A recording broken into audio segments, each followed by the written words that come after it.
Welcome to the Being Politicals YouTube channel. We are continuing our crash course.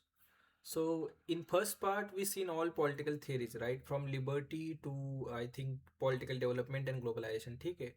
तो ये सारी political theories हमने cover की थी. अब हम सारी आइडियोलॉजीज कवर करेंगे, जिसमें लिबरलिज्म से स्टार्ट करके conservatism, Marxism, socialism, feminism, ecologism, multiculturalism, fascism and Nazism, post modernism and post structuralism and communitarianism. तो ये सारे आइडियोलॉजीज कवर हो जाएंगी. एक रिवीजन है, क्विक रिवीजन है, जस्ट कौन से थिंकर्स कौन से आइडियोलॉजीज से बिलोंग करते हैं, की कंसेप्ट क्या है, बुक्स उनके क्या है. यही मोस्टली आपके एग्जाम्स में आता है, यूजीसी नेट हो या सीयूईटी पीजी हो. ठीक है. So let's start. सो पहले समझते हैं कि आइडियोलॉजी होता क्या है. तो आइडियोलॉजी वर्ड जो है ये पब्लिकली फर्स्ट कॉइन किया था डी ट्रेसी ने. फ्रेंच रिवोल्यूशन के कॉन्टेस्ट में शायद उसने कॉइन किया था इन 1796 के अराउंड. ठीक है. तो उसने जो ये टर्म कॉइन किया था वो बोलता था कि ideology is a science of ideas.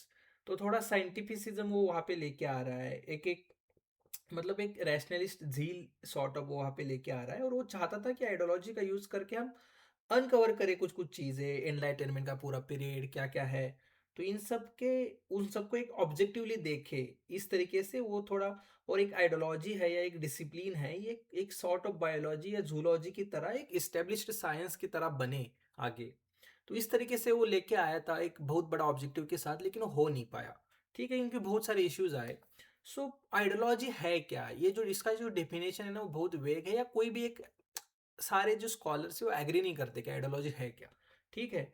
तो कोई कहेगा कि आइडियोलॉजी एक पॉलिटिकल बिलीफ सिस्टम होता है, कोई कहेगा कि आइडियोलॉजी एक action oriented set of political ideas होता है जो हमारे एक्शंस को, इमोशंस को ड्राइव करता है, मोबिलाइज करता है, लोगों को मोबिलाइज करता है.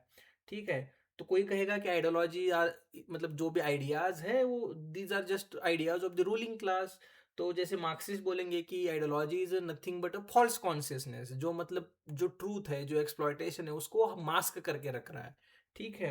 वो वर्कर्स के बीच में एक सॉर्ट ऑफ जो रियल कॉन्शियसनेस होना चाहिए वो नहीं आने दे रहा है, वो ऑब्स्ट्रक्ट कर रहा है, जैसे कि ग्रामसी बोलेगा हेजीमनी है.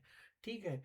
तो उस तरीके से मतलब एक एक वो पर्टिकुलरली एक क्लास के इंटरेस्ट को, सोशल इंटरेस्ट को आर्टिकुलेट करती है आइडियोलॉजी, ऐसे बोले जाएंगे. तो कोई बोलेगा आइडियोलॉजी क्या है, एक वर्ल्ड व्यू है, कि उसके थ्री एक विंडो ड्रेसिंग है, जैसे हम विंडो से देखते हैं ना बाहर की दुनिया, क्या हो रहा है, कौन आ रहा है, कौन जा रहा है, वैसे आइडियोलॉजीज की तरह हम वर्ल्ड को समझने का ट्राई करते हैं. ठीक है. अगर लिबरल एंगल से देखेंगे तो चीज़ें अलग लगेंगी, मार्क्सिस्ट एंगल से देखेंगे तो चीज़ें अलग लगेंगी, कंजर्वेटिविज्म के एंगल से देखेंगे तो चीज़ें अलग लगेंगी. तो इस तरीके से. ठीक है. सो तो आइडियाज दैट मतलब कैसे कि इंडिविजुअल्स को with in a social context, मतलब हमें एज अ वो सिचुएट करती है, और एक कलेक्टिव वेलबींग या कलेक्टिव बिलोंगिंग का वो एक सॉर्ट ऑफ वो एक आइडियाज आगे प्रोपोगेट करती है, इस तरीके से भी देखा जाता है. और एक पॉलिटिकल डॉक्ट्रिन है, वो मोनोपोली क्लेम करती है ट्रूथ के कारण. हर एक आइडियोलॉजी कभी भी अपना क्रिटिसिज्म नहीं झेल पाती है. मतलब आइडियोलॉजिकल अगर ओरिएंटेशन हो आपका और आप पर्टिकुलर आइडियोलॉजी को बिलोंग करते हो, तो आप अपने आइडियोलॉजी के ऊपर का क्रिटिसिज्म नहीं झेल पाते हो. तो ये एक मोनोपोली और ट्रूथ की एक अल्टीमेट ट्रूथ हमें मिल गया है, वही बस हमें अचीव करना है, चाहे वो मार्क्सिज्म हो, लिबरलिज्म हो, कोई भी आइडियोलॉजी हो. वो एक पर्टिकुलर मतलब लिबरलिज्म बोलेगा कि market mechanism is the best, nothing else. ठीक है. उस तरीके से मार्क्सिज्म बोलेगा कि नहीं भाई, प्राइवेट प्रॉपर्टी को एबॉलिश करना है, स्टेटलेस और क्लासलेस सोसाइटी होनी चाहिए, दैट्स एंड, मतलब बाकी कुछ नहीं. तो इस तरीके से ये पूरा डिबेट आगे हमें देखेंगे कि ये पूरा डिबेट इस तरीके से चलता आया है. तो लेट्स स्टार्ट फ्रॉम लिबरलिज्म. हम पूरा लिबरलिज्म की जर्नी देखेंगे. तो लिबरलिज्म का अगर ओरिजिन में हम पहले घुसे तो हमें पता चलेगा कि उसका जो राइज हुआ है ना, वो जो मेडिवल टाइम में जो रिलीजियंस का डोमिनेंस हुआ था और इंडिविजुअल को एक सेकेंडरी एंगल से देखा जा रहा था. कम्युनिटी फर्स्ट आएगी या सोसाइटी कल्चर फर्स्ट आएगा, देन इंडिविजुअल आएगा. ठीक है. तो ड्यूटीज वगैरह फर्स्ट आएंगी, और मतलब बाद में फिर इंडिविजुअल के राइट्स वगैरह आएंगे. तो उसको काउंटर करने के लिए जो फ्यूडल ऑर्डर था, एक बर्थ बेस्ड जो ऑर्डर था, एक बर्थ बेस्ड जो अलग अलग आइडेंटिटीज का इंपॉर्टेंस था, एक हायरार्की थी, तो उसको काउंटर करने के लिए लिबरलिज्म आया है. वो सपोर्ट करता है प्राइवेट प्रॉपर्टी को, इंडिविजुअल राइट्स को. तो उस तरीके से. तो इसमें अगर हम घुसे तो मतलब क्लासिकल लिबरल्स पहले से देखते हैं. ठीक है. तो लिबरलिज्म में भी अलग अलग ट्रेंड्स है. तो स्टार्टिंग में आता है क्लासिकल लिबरलिज्म. ठीक है. तो 17-19 सेंचुरी में हम अगर हम जाएंगे तो ये natural rights, limited government, negative liberty की बात करते हैं. ठीक है. तो इसके सबसे पहले आते हैं जॉन लॉक. ठीक है. उनका जो इंपॉर्टेंट बुक था इसके रिगार्डिंग, आइडियोलॉजीज के regarding, two treatises of government. तो उसमें वो एक उसको एक फाउंडेशनल टेक्स्ट बोला जाता है, क्योंकि वहाँ पे वो लाइफ, लिबर्टी, प्रॉपर्टी की बात करते हैं। वो दीज आर इनएलिनेबल या इनसेपरेबल राइट्स है सारे, ठीक है। एक स्टेट ऑफ परफेक्ट इक्वलिटी की बात करते हैं, जो प्री पॉलिटिकल स्टेट जो था, स्टेट ऑफ नेचर था, वहाँ पे free and equal, all are free and equal, इसके रिगार्डिंग वो बातें करते हैं। तो सबके अंदर वो रीजन है, उनको पता है, जब जब इंसान के अंदर रीजन होता है तो उसको पता है उसके लिए अच्छा क्या है क्या बुरा है, और वो खुद मतलब खुद के डिसीजन ले सकता है। किसी को उसके ऊपर डिसीजन थोपने की जरूरत नहीं है, किसी और को नहीं डिसाइड करने की जरूरत है कि उसके लिए क्या अच्छा है। तो इस तरीके से पूरा डिबेट आगे चलता है। फिर एडम स्मिथ आते हैं, वो वेल्थ ऑफ नेशन में बोलते हैं कि लेजस फेयर, इकोनॉमिक लिबरलिज्म की बात करते हैं, मार्केट इकोनॉमी की बात करते हैं, और बोलते हैं demand and supplies are invisible hands होते हैं। वो इस तरीके से वो सेल्फ रेगुलेट करते हैं मार्केट प्लेस को, ठीक है। तो स्टेट का इंटरवेंशन जो होना चाहिए वो मिनिमल होना चाहिए इन इकोनॉमिक अफेयर्स, इस तरीके से वो सब बोलते हैं। तो all individuals have their self interest, इस तरीके से, ठीक है। तो free market and self interest की बात वो करेंगे यहाँ पे। अब यहाँ पे फिर हम आगे बढ़ेंगे। फिर इमैनुअल कांट आते हैं, परपेचुअल पीस थ्योरी, ठीक है। तो वो इसमें एक मोरल मतलब इंडिविजुअलिज्म की बात करते हैं, कैटेगोरिकल इंपेरेटिव की बात करते हैं ना, कि एवरीबडी को एंड्स इन देमसेल्फ ट्रीट करना है, कि कोई किसी को एज अ मींस यूज नहीं करेगा, ठीक है। तो इसमें क्या है आ रहा है, हर एक इंडिविजुअल की डिग्निटी इंपॉर्टेंट है, उसके राइट्स इंपॉर्टेंट है, उसका फ्रीडम इंपॉर्टेंट है, कोई भी किसी को यूज नहीं करेगा, स्लेव नहीं बनाएगा। तो इस तरीके से, और जो परपेचुअल पीस मतलब क्या है, कि जो सारी डेमोक्रेसीज आएंगी और अपने अपने में जब ट्रेड बढ़ेगा, कॉमर्स बढ़ेगा, तो एक जोन ऑफ पीस तैयार होगा, क्योंकि कभी भी कोई दो डेमोक्रेसीज वॉर नहीं अफोर्ड कर पाएंगी, ठीक है। जब उनके बीच में ट्रेड होगा तो वो वॉर अफोर्ड नहीं कर पाएंगे। इस तरीके से थ्योरी आगे बढ़ती है। फिर बेंजामिन कांस्टेंट आते हैं, वो बोलते हैं liberty of ancients and liberty of moderns, इस तरीके से लिबर्टी को देखते हैं। तो लिबर्टी ऑफ एंशियंट्स के लिए, एंशियंट मतलब हम अगर हम ग्रीक के टाइम पे चले जाए, रोमन वगैरह पे टाइम पे, तो लिबर्टी क्या थी, लिबर्टी ये थी ना कि सबको पॉलिटिकल फ्रीडम नहीं था, जब डिलिब्रेशन करना, एग्जीक्यूट करना, लॉ को एडजुडिकेट करना नहीं था। तो उनके लिए लिबर्टी ये थी कि गवर्नमेंट में, सेल्फ गवर्नमेंट में पार्टिसिपेट कर पाना, पब्लिक डोमेन में पार्टिसिपेट कर पाना। और मॉडर्न्स मतलब अभी के लिए हमारे लिए लिबर्टी क्या है, इंडिविजुअल जो खुद का जो राइट्स है वो एक्सरसाइज कर पाना, ठीक है। तो एक मतलब प्राइवेट इंडिपेंडेंस, कोई हमें हमें कंस्ट्रेंट नहीं कर रहा, कोई हमें रिस्ट्रेंट नहीं कर रहा। यहाँ से हमें पूरा ये अभी का जो लिबर्टी का डिबेट है वो ये हमें यहाँ पे दिखता है। तो एंशियंट लिबर्टी क्या थी, participation in a government, in a public sphere, जो एरिस्टोटल जो बात करता है, ठीक है। एरिस्टोटल क्या बोलता है, जो इडोमिनिया मतलब हैप्पीनेस कब अचीव होगा, हाईएस्ट हैप्पीनेस कब अचीव होगा, जब हम पब्लिक डोमेन में, पब्लिक लाइफ में पार्टिसिपेट करेंगे। वहां पे वो एक हाईएस्ट प्लेटफॉर्म कौन हमें देता है, स्टेट हमें देता है, इसलिए state is the highest association, ठीक है। तो इस तरीके से वो बात करता है। और जो मॉडर्न लिबर्टी है वो प्राइवेट स्पेयर, जो अभी के लिए जो नेगेटिव लिबर्टी की ज्यादातर हम देखेंगे। तो उसके बाद आता है टॉकविल, ये है टॉकविल, ठीक है। तो वो डेमोक्रेसी इन अमेरिका में वो पूरा एनालाइज करता है tension between liberty and equality, और वहाँ पे वो बोलता है, इक्वालिटी को क्रिटिसाइज करता है, कि बोलता है कि ये टायरनी ऑफ मेजॉरिटी की तरह हमें लेके जाएगी उस तरीके से। तो वो यहाँ पे पूरा पूरा लिबर्टी को सपोर्ट करता है। उसके बाद थॉमस जेफरसन आता है, उसका डिक्लेरेशन ऑफ इंडिपेंडेंस, या वो वहाँ पे एक सेल्फ एविडेंट ट्रूथ्स की बात करता है, और बोलते हैं all men are created equal with unalienable, sorry unalienable rights, ठीक है। तो वो सबके पास वो राइट्स है, ठीक है। इनका रोल बहुत बड़ा रहा है जो अमेरिकन डिक्लेरेशन ऑफ इंडिपेंडेंस है उसमें। फिर जेरेमी बेंथम आते हैं, वो फिर वहाँ पे एक यूटिलिटेरियनिज्म की बात करते हैं, उनका बुक था principles of morals and legislation. तो उसमें greatest happiness of greatest number की वो बात करते हैं, ठीक है। और जो नेचुरल राइट्स थे, जो लॉक की थ्योरी है ना, पूरी सोशल कॉन्टेक्स्ट की जो थ्योरी है, नेचुरल राइट्स जो है रीजन के बेसिस पे जो है, उसको बोलते हैं नॉनसेंस अपॉन स्टिल्स, क्योंकि ये एट द एंड वो इंप्लीमेंट नहीं हो पाएंगे कभी। और इंप्लीमेंट ही नहीं हो पाएंगे, वो कोई पनिशमेंट या कोई मतलब वो ऐसा पीछे उसका बैकिंग नहीं होगा, तो कुछ काम के है ही नहीं, ठीक है। तो एक लीगल फिक्शन है वो बस, ठीक है। इस तरीके से वो नेचुरल राइट्स को डिनाई करता है, वो बोलता है लीगल राइट की थ्योरी लेके आता है। फिर आते हैं जेएस मिल, जॉन लिबर्टी में हम प्रिंसिपल की बात करते हैं, और self regarding, other regarding actions में डिवाइड करते हैं, और बोलते हैं कि अगर आपको कोई हार्म पहुंचा रहा है किसी का एक्शन, तो ही स्टेट को इंटरवीन करना चाहिए, अदरवाइज नहीं। वहाँ पे क्वालिटेटिव यूटिलिटरिज्म की बात करते हैं, जहाँ पे मतलब क्वालिटी का एस्पेक्ट आता है ना। बेंथम को मतलब बेंथम के लिए पुष्पिन पोएट्री सब एक ही है, मतलब वो बोलता है कि कोई डिफरेंस नहीं होता प्लेजर में, ठीक है। लेकिन मिल बोलता है नहीं नहीं भाई, मतलब सोक्रेटिस और मतलब जो कॉमन मैन है, उन दोनों के सेटिस्फेक्शन में डिफरेंस होता है, ठीक है। तो पीग और मतलब सोक्रेटिस, इसमें भी बहुत बड़ा डिफरेंस होता है। तो इस तरीके के एग्जांपल्स वो देता है, और वहाँ पे बोलता है कि नहीं भाई, क्वालिटी भी जरूरी है। अगर हम तो वो मास्लो की जो हायरार्की ऑफ नीड्स देखते हैं ना, 5 टाइप्स की नीड्स होती है हमारी। स्टार्टिंग में तो फिजिकल वगैरह नीड्स होती है, और एंड में जो सेल्फ एक्चुअलाइजेशन वाली नीड्स होती है उसको ज़्यादा इंपॉर्टेंस देता है। तो इस तरीके से एक हायर एंड लोअर प्लेजर्स होता है, और उसके रिगार्डिंग वो पूरा डिबेट घुमाता है। हम प्रिंसिपल हम देख ही चुके हैं, जब हम जेस मिल को अच्छे से वेस्टर्न पॉलिटिकल थॉट का, कंप्लीट वेस्टर्न पॉलिटिकल थॉट का वीडियो यहाँ पे पड़ा हुआ है इस चैनल पे, आप वो देख सकते हो। अच्छे से मिल को पूरा डिस्कस किया हुआ है हमने, ठीक है।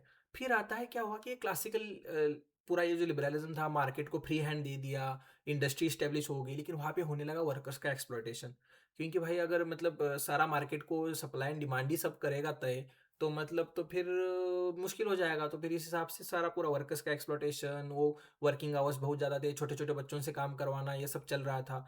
तो इन सब चक्कर में फिर क्या होता है कि बहुत ज़्यादा क्रिटिसिज्म होने लगा, और वहाँ पे आया है मॉडर्न एंड सोशल लिबरलिज्म। ठीक है, तो late 19th century early 20th century के टाइम हमें देखने को मिलता है। इसके पहले थोड़ा बहुत मार्क्सिज्म भी आएगा, वो मार्क्सिज्म थोड़ा क्रिटिसाइज करेगा हेवीली।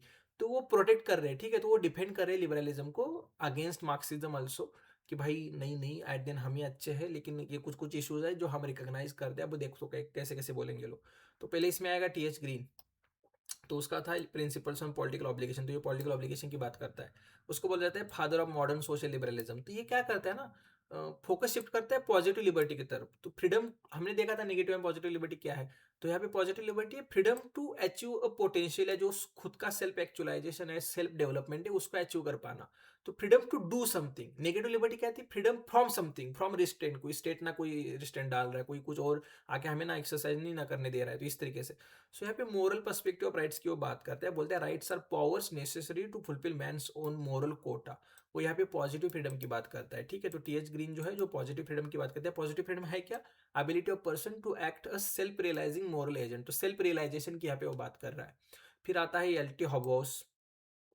ठीक है, तो एक ट्रांजिशनरी है, मतलब transition from classical to social liberalism के बीच में वो स्टेट का रोल क्या होना चाहिए, इसके रिगार्डिंग वो बात करता है। और स्टेट को इंश्योर करना चाहिए कि इकोनॉमिक कंडीशंस ऐसी है और जहाँ से फ्रीडम आए। तो ये सोशल लिबरलिज्म की बात करता है। और जहाँ पे वो मर्ज करता है individual liberty with social welfare and state intervention. तो state intervention, social welfare and individual liberty, तीनों को मर्ज कर रहा है एल्टी हॉबोस।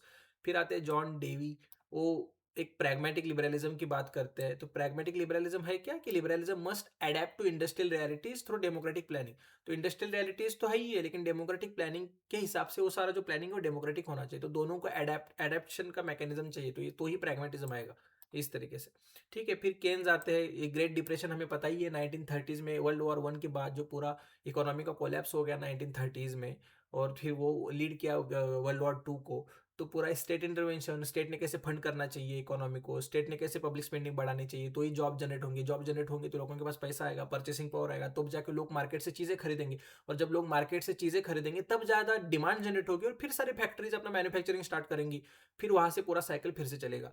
तो ये पूरा उनका general theory of employment, interest and money में ये सारा पूरा एक वेलफेयर स्टेट का वो कंसेप्ट लेके आते हैं। ठीक है, और स्टेट का इंटरवेंशन, स्टेट का स्पेंडिंग कितना जरूरी है। जो आप अगर बूम और बस्ट वाले जो इकोनॉमी होती है ना, कि बूम में स्टेट क्या करता है, टैक्सेस बढ़ाता है, और जब इकोनॉमी डाउन में होती है तो स्टेट क्या करता है, स्पेंडिंग बढ़ाता है, टैक्सेस कम करता है। तो ये पूरा थ्योरी यहाँ से आता है। ठीक है, देन एविडाइसी वगैरह, रूल ऑफ लॉ, ये सब हमें पता ही है। ठीक है, no man is above the law, equality before the law, ये सारा प्रिंसिपल्स यहाँ पे आता है। तो ये था सोशल लिबरलिज्म, है जिसको मॉडर्न लिबरलिज्म नाम का है। और फिर एंड में आता है, फिर क्या हुआ कि मॉडर्न लिबरलिज्म बहुत ज़्यादा हो गया, तो स्टेट का इंटरवेंशन बढ़ गया। ये जो केन्स था ना, केन्स का मॉडल बहुत ज़्यादा डोमिनेट कर रहा था सारे कंट्रीज में। ऐसे बोल रहा था कि क्रेडल से मतलब एकदम एंड तक डेथ सर्टिफिकेट तब सारा स्टेट कर रहा है, सारा पब्लिक ट्रांसपोर्ट स्टेट का है, एनर्जी सेक्टर स्टेट का है, सारे पब्लिक सेक्टर यूनिट स्टेट के हैं। तो भाई मार्केट का रोल खत्म होने लगा था। तो ऐसे में फिर लिबर्टेरियंस आते हैं, न्यू लिबरल्स आते हैं। वो क्या करेंगे, नहीं भाई बोलेंगे स्टेट अब पीछे हट जाओ, बहुत हो गया तुम्हारा, हमारा फ्रीडम के ऊपर बहुत सारा मतलब टैक्सेशन वगैरह बढ़ रहा है। तो taxation is like enslavement, forced labour, इस तरीके की ये लोग बातें करेंगे। और बोलेंगे कि ये जो स्टेट का रोल जो है ना वो टोटलिटेरियन हो रहा है। ठीक है, तो इसको ये लोग क्रिटिसाइज करेंगे। ठीक है, और ये फिर एक कोल्ड वॉर, न्यू लिबरलिज्म, इसके कॉन्टेस्ट में हमें ये सब डिबेट पूरा देखना पड़ेगा। तो इसमें आते हैं फ्रेडरिक हाइक, उनका इंपॉर्टेंट बुक था द रोड टू सबडम। ठीक है, वहाँ पे वो आर्ग्यू क्या करते हैं कि सेंट्रल प्लानिंग जो है इनविटेबली लीड्स टू टोटलिटेरियनिज्म। जो कोई भी प्लानिंग हो, कोई भी सेंट्रल लेवल पे प्लानिंग अगर हो रही है, तो ये टोटलिटेरियनिज्म की ही तरफ लेके जाएगी। ठीक है, तो उनका बुक था को इंपॉर्टेंट कॉन्स्टिट्यूशन ऑफ लिबर्टी। यहाँ पे वो बोलते हैं liberty is a state where coercion is a sum by, मतलब अदर इज रिड्यूस्ड। तो कोई भी लिबर्टी एक ऐसा स्टेट है जहाँ पे कोएर्शन किसी का भी नहीं होना चाहिए, वो कम से कम होना चाहिए या होना ही नहीं चाहिए, इस तरीके से। एक स्पॉन्टेनियस ऑर्डर की वो बात करते हैं, जो कि मार्केट बेस्ड ऑर्डर है। ठीक है, जहाँ पे कोई भी सेंट्रल प्लानिंग नहीं है। इसमें कार्ल पॉपर आएंगे, ओपन सोसाइटी एनिमी में वो हेगेल, मार्क्स, प्लेटो को क्रिटिसाइज करेंगे। बोलेंगे कि रिवोल्यूशनरी नहीं होना चाहिए, कोई भी ऐसा रेडिकल चेंज नहीं होना चाहिए। कैसे चेंज होना चाहिए, पीसफुल इंजीनियरिंग, मतलब जो धीरे धीरे जो चेंज है। ठीक है, इस तरीके की वो बात करेंगे। फिर आएंगे इजाया बर्लिन जो है, टू कंसेप्ट ऑफ लिबर्टी या फोर एसेज ऑन लिबर्टी। यहाँ पे वो मतलब ये तो हमने बहुत अच्छे से जब लिबर्टी डिस्कस किया था, मैंने यहाँ पे इस चैनल पे आपको लिबर्टी के ऊपर वीडियो मिल जाएगा, उसमें बहुत अच्छे से।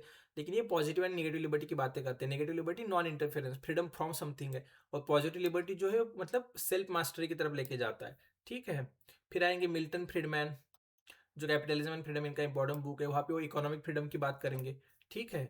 तो इस तरीके से ये डिबेट आगे बढ़ता रहता है। और अभी जब हम कंटेम्प्रेरी टाइम में आए जाए, लेट 20th सेंचुरी प्रेजेंट में आ जाए, तो ये जो पूरा लिबरलिज्म का डिबेट है ना, justice, rights, multiculturalism, global order, इसके रिगार्डिंग पूरा ये अराउंड घूमता रहता है। तो इसकी स्टार्टिंग होती है जॉन रॉल्स की थियरी ऑफ जस्टिस में, हमने ओरिजिनल पोजीशन देखा, डिफरेंस प्रिंसिपल देखा, जस्टिस एज अ फेयरनेस देखा, वेल ऑफ इग्नोरेंस ये हमने अच्छे से डिस्कस किया हुआ है, जब वेस्टर्न पॉलिटिकल थॉट में जॉन रॉल्स को बहुत अच्छे से डेप्थ में हमने डिस्कस किया हुआ है। ठीक है। तो ये सारा यहाँ पे आता है। उसके बाद रॉबर्ट नॉजिक जो है वो रॉल्स को क्रिटिसाइज करते हैं एनार्की स्टेट एंड यूटोपिया में। ठीक है। और वो मतलब बोलते हैं कि जो प्रॉपर्टी राइट्स है वो एब्सोल्यूट होने चाहिए। ठीक है। Based on entitlement not redistribution के वो पूरा अगेंस्ट है। फिर एंटाइटलमेंट थ्योरी लेके आते हैं, जस्टिस मतलब एक्विजिशन में, ट्रांसफर में पूरा पूरा अगर फेयर हो तो स्टेट का कोई इंटरवेंशन नहीं होना चाहिए। अगर कोई गलती से किसी ने किसी की प्रॉपर्टी पे कब्जा कर लिया है या फ्रॉड किया है तो रेक्टिफिकेशन होना चाहिए। इसकी वो बात करते हैं। तो यहाँ पे वो नाइट वॉचमैन स्टेट की बात करते हैं। तो मतलब minimal role of state. Night watchman क्या होता है, मतलब जब क्रिकेट से ये कंसेप्ट आया है नाइट वॉचमैन, जो हम बोलते हैं ना कि कोई अच्छा बैट्समैन नहीं भेजते। जब कसौटी क्रिकेट में जो 4-5 दिन का कसौटी आपका चलता है मैच, तो वहाँ पे अगर दिन दिन खत्म होने को आया है और किसी अच्छे बैट्समैन की विकेट गई, तो किसी मतलब लास्ट बॉलर को या किसी को भेज देंगे, भाई तब तक तुम खेलो, कल दिन का स्टार्टिंग होगी तो कोई नया अच्छा बैट्समैन चला जाएगा। तो इस तरीके से यहाँ से आया है कि मतलब स्टेट का रोल बस लॉ एंड ऑर्डर मेंटेन करना है, मिनिमम जितना मिनिमल हो सके उतना मिनिमल रोल स्टेट का होना चाहिए, जस्ट मतलब protection against force and fraud. इसमें माइकल सैंडल आएंगे जो लिबरलिज्म लिमिट्स टू जस्टिस, इसमें फिर से इसको क्रिटिसाइज करेंगे, रॉल्स को क्रिटिसाइज करेंगे। ठीक है। या नॉजिक को क्रिटिसाइज करेंगे। और ये सब बोलेंगे कि मतलब जो हम इंडिविजुअल होता है वो मतलब जो लिबरलिज्म है वो अनइंकुम्बेंट सेल्फ की बात करता है ना, कि एक इंडिविजुअल सेल्फ सोसाइटी से आइसोलेट हुआ वो सेल्फ। लेकिन ये सब फ्लॉड है, क्योंकि सेल्फ जो है वो सिचुएटेड है, हमें अपना कम्युनिटी डिसाइड करता है, कम्युनिटी हमारे वैल्यूज को शेप करता है, वगैरह वगैरह, ये सब बातें यहाँ पे करेंगे। जोसेफ राप आएंगे जो मॉरलिटी और फ्रीडम में एक परफेक्शनिस्ट लिबरलिज्म को एक सॉर्ट ऑफ मतलब वो डिफेंड करने का ट्राई करेंगे। ठीक है। फिर रिचर्ड रॉटी एक्सेट्रा, ये सब सारे थिंकर्स आएंगे। देन फ्रांसिस फुकुयामा इंपॉर्टेंट बन जाते हैं, the end of history and last man. इसमें वो बोलेंगे कि जो कोल्ड वॉर हुआ और जो यूएसएसआर एंड कम्युनिज्म का एंड हुआ है, एक सॉर्ट ऑफ ये एंड हो गया है, ये हार गए हैं। अब लिबरलिज्म जो है विन हो गया है, मतलब जो लिबरल फॉर्म ऑफ गवर्नमेंट जो है, डेमोक्रेसी जो है, ये जो मॉडल है, ये अब अल्टीमेट मॉडल है। ये मतलब अब हो गया है, हिस्ट्री का प्रोग्रेशन अब रुक गया है, हिस्ट्री अब आगे नहीं बढ़ेगी। ठीक है। जो मार्क्स बोलता है ना कि हिस्ट्री जो होती है वो synthesis antithesis, sorry thesis antithesis synthesis, फिर वो जो सिंथेसिस होता है फिर एंटीथेसिस वगैरह ऐसे आगे बढ़ती जाती है। लेकिन ये अब खत्म हो गया है। लिबरलिज्म है वो अल्टीमेट एंड है, वही फाइनल एम है, अच्छा गुड है, यही है, मतलब इसी से सबका भला होने वाला है लिबरलिज्म से। तो ठीक है। तो एक यूएस बेस्ड ये फ्रांसिस फुकुयामा एक स्कॉलर है। ठीक है। एंड ऑफ हिस्ट्री ये सब इनका डिबेट है, end of history, and of ideology वाला सारा डिबेट। ठीक है।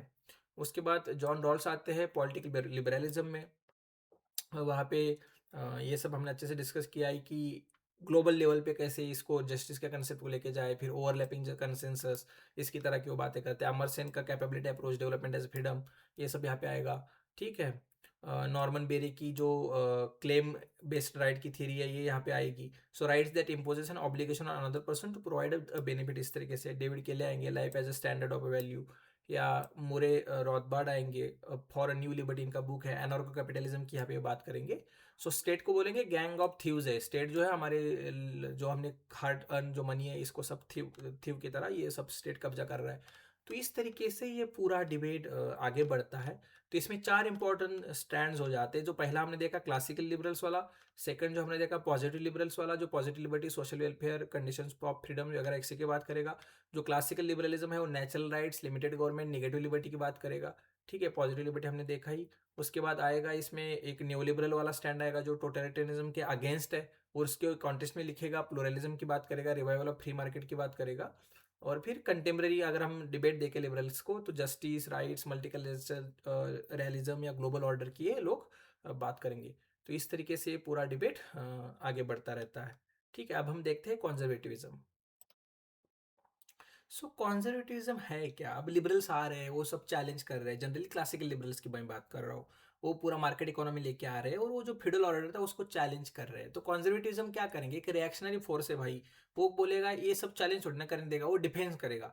तो वो क्या कर रहा है? डिफेंड कर रहा है जो फ्यूडल ऑर्डर है, जो एक कॉन्जर्वेटिव एलिमेंट्स है सोसाइटी में, जो मोनार्की है, जो लॉक आ रहा है वो सोशल कॉन्ट्रैक्ट की बात कर रहा है, वो डिवाइन ओरिजिन ऑफ किंगशिप या जो डिवाइन राइट्स को अपोज कर रहा है, वो नेचुरल राइट्स की बात कर रहा है, ठीक है, वो सबकी इंडिविजुअल डिग्निटी की बात कर रहा है, कांट आ रहा है, कैटेगोरिकल इंपेरेटिव की बात कर रहा है। तो इन सब चक्कर में एनलाइटनमेंट हो रहा है, प्रोग्रेसिव आइडियाज आ रहे हैं, तो ये सब क्या कर रहे हैं, जो मतलब एडमंड बर्क जो है वो क्या कर रहा है, डिफेंड करने का ट्राई करेगा जो ऑलरेडी जो स्टेटस को है। स्टेटस को मतलब जो बर्थ बेस्ड राइट्स है, जो चलता आ रहा है, जो डिवाइन ओरिजिन ऑफ किंगशिप है, तो ये मोनार्की को डिफेंड करेगा, ये हायरार्की को डिफेंड करेगा। ये जो ऑर्गेनिक सोसाइटी जो है उसको वो बोलेगा कि यही है मतलब अच्छी, जो रिवोल्यूशन के अगेंस्ट बोलेगा, जो फ्रेंच रिवोल्यूशन था। ठीक है, तो ये सारा कॉन्जर्वेटिज्म यहाँ से आता है। इसमें इंपॉर्टेंट जो उसके फादर है वो एडमंड बर्क है। ठीक है, इनका बुक था reflections on the revolution of France, तो जो पूरा फ्रेंच रिवोल्यूशन का उसको उन्होंने क्रिटिसाइज किया है। ठीक है, तो सोसाइटी को as organic partnership between living the dead and unborn, इन तीनों के बीच में एक ऑर्गेनिक पार्टनरशिप है, वो कोई कॉन्ट्रैक्ट वगैरह नहीं है, इस तरीके की ये बातें करते हैं। एक हिस्टोरिकल राइट्स की बातें करते हैं, मतलब rights are N entailed inheritance, तो हमें जो राइट्स मिलते हैं वो हम इनहेरिटेंस में मिलते हैं। ठीक है, तो कोई भी नेचुरल या इनसेपरेबल ऐसे कोई राइट्स नहीं होते, राइट्स आते हैं ट्रेडिशन, हायरार्की एक्सेट्रा यहाँ से आते हैं। इस तरीके के लोग बातें करते हैं। इसमें जोसेफ मैस्ट्रे आते हैं, एक रिएक्शनरी कॉन्जर्वेटिज्म ये लेके आते हैं। ठीक है, तो इसमें absolute authority of the church की एंड मोनार्की की बात करते हैं। ठीक है, उसके बाद सैमुअल टेलर कॉलरिज ये इसमें आते हैं। ठीक है, तो मेरा प्रोनाउंसिएशन थोड़े बहुत गलत हो सकते हैं क्योंकि नेम्स भी ऐसे ही यार, आप होप सो आप थोड़ा समझ लेंगे। तो उसके बाद ये सारा यहाँ से डिबेट आगे बढ़ता रहता है। फिर उसमें कल्चरल कॉन्जर्वेटिविज्म आता है, जो कि मॉडर्निटी को क्रिटिसाइज कर रहा है, क्रिटिक ऑफ मॉडर्निटी है ये सब। ठीक है, तो क्योंकि वो बोल रहा है कि जो मॉडर्निटी के कारण वैल्यूज़ है उनका लॉस हो रहा है, जो अथॉरिटी थी, अथॉरिटी किसकी, जो कस्टम्स की, ट्रेडिशंस की, फैमिली की, सोसाइटी की, जो चर्च था उसकी अथॉरिटी थी, ये सब अब धोखे उसका लॉस हो रहा है। ठीक है, एक स्पिरिचुअल क्राइसिस हो रहा है वेस्ट में, तो इस तरीके के लोग बातें करेंगे। तो इसमें ये सारे इनका ऑर्थोडॉक्सी बुक है। ठीक है, जी के चेस्टरटॉन और फिर कार्ल स्मिथ, इनका कंसेप्ट ऑफ पॉलिटिकल, ये सब बुक्स यहाँ पे आते हैं। देन रिचर्ड वेवर, इनका आइडिया है कॉन्सिक्वेंसेस, ये सब बुक्स यहाँ पे आते हैं। तो ये पूरा डिबेट ऐसे आगे बढ़ता जाएगा।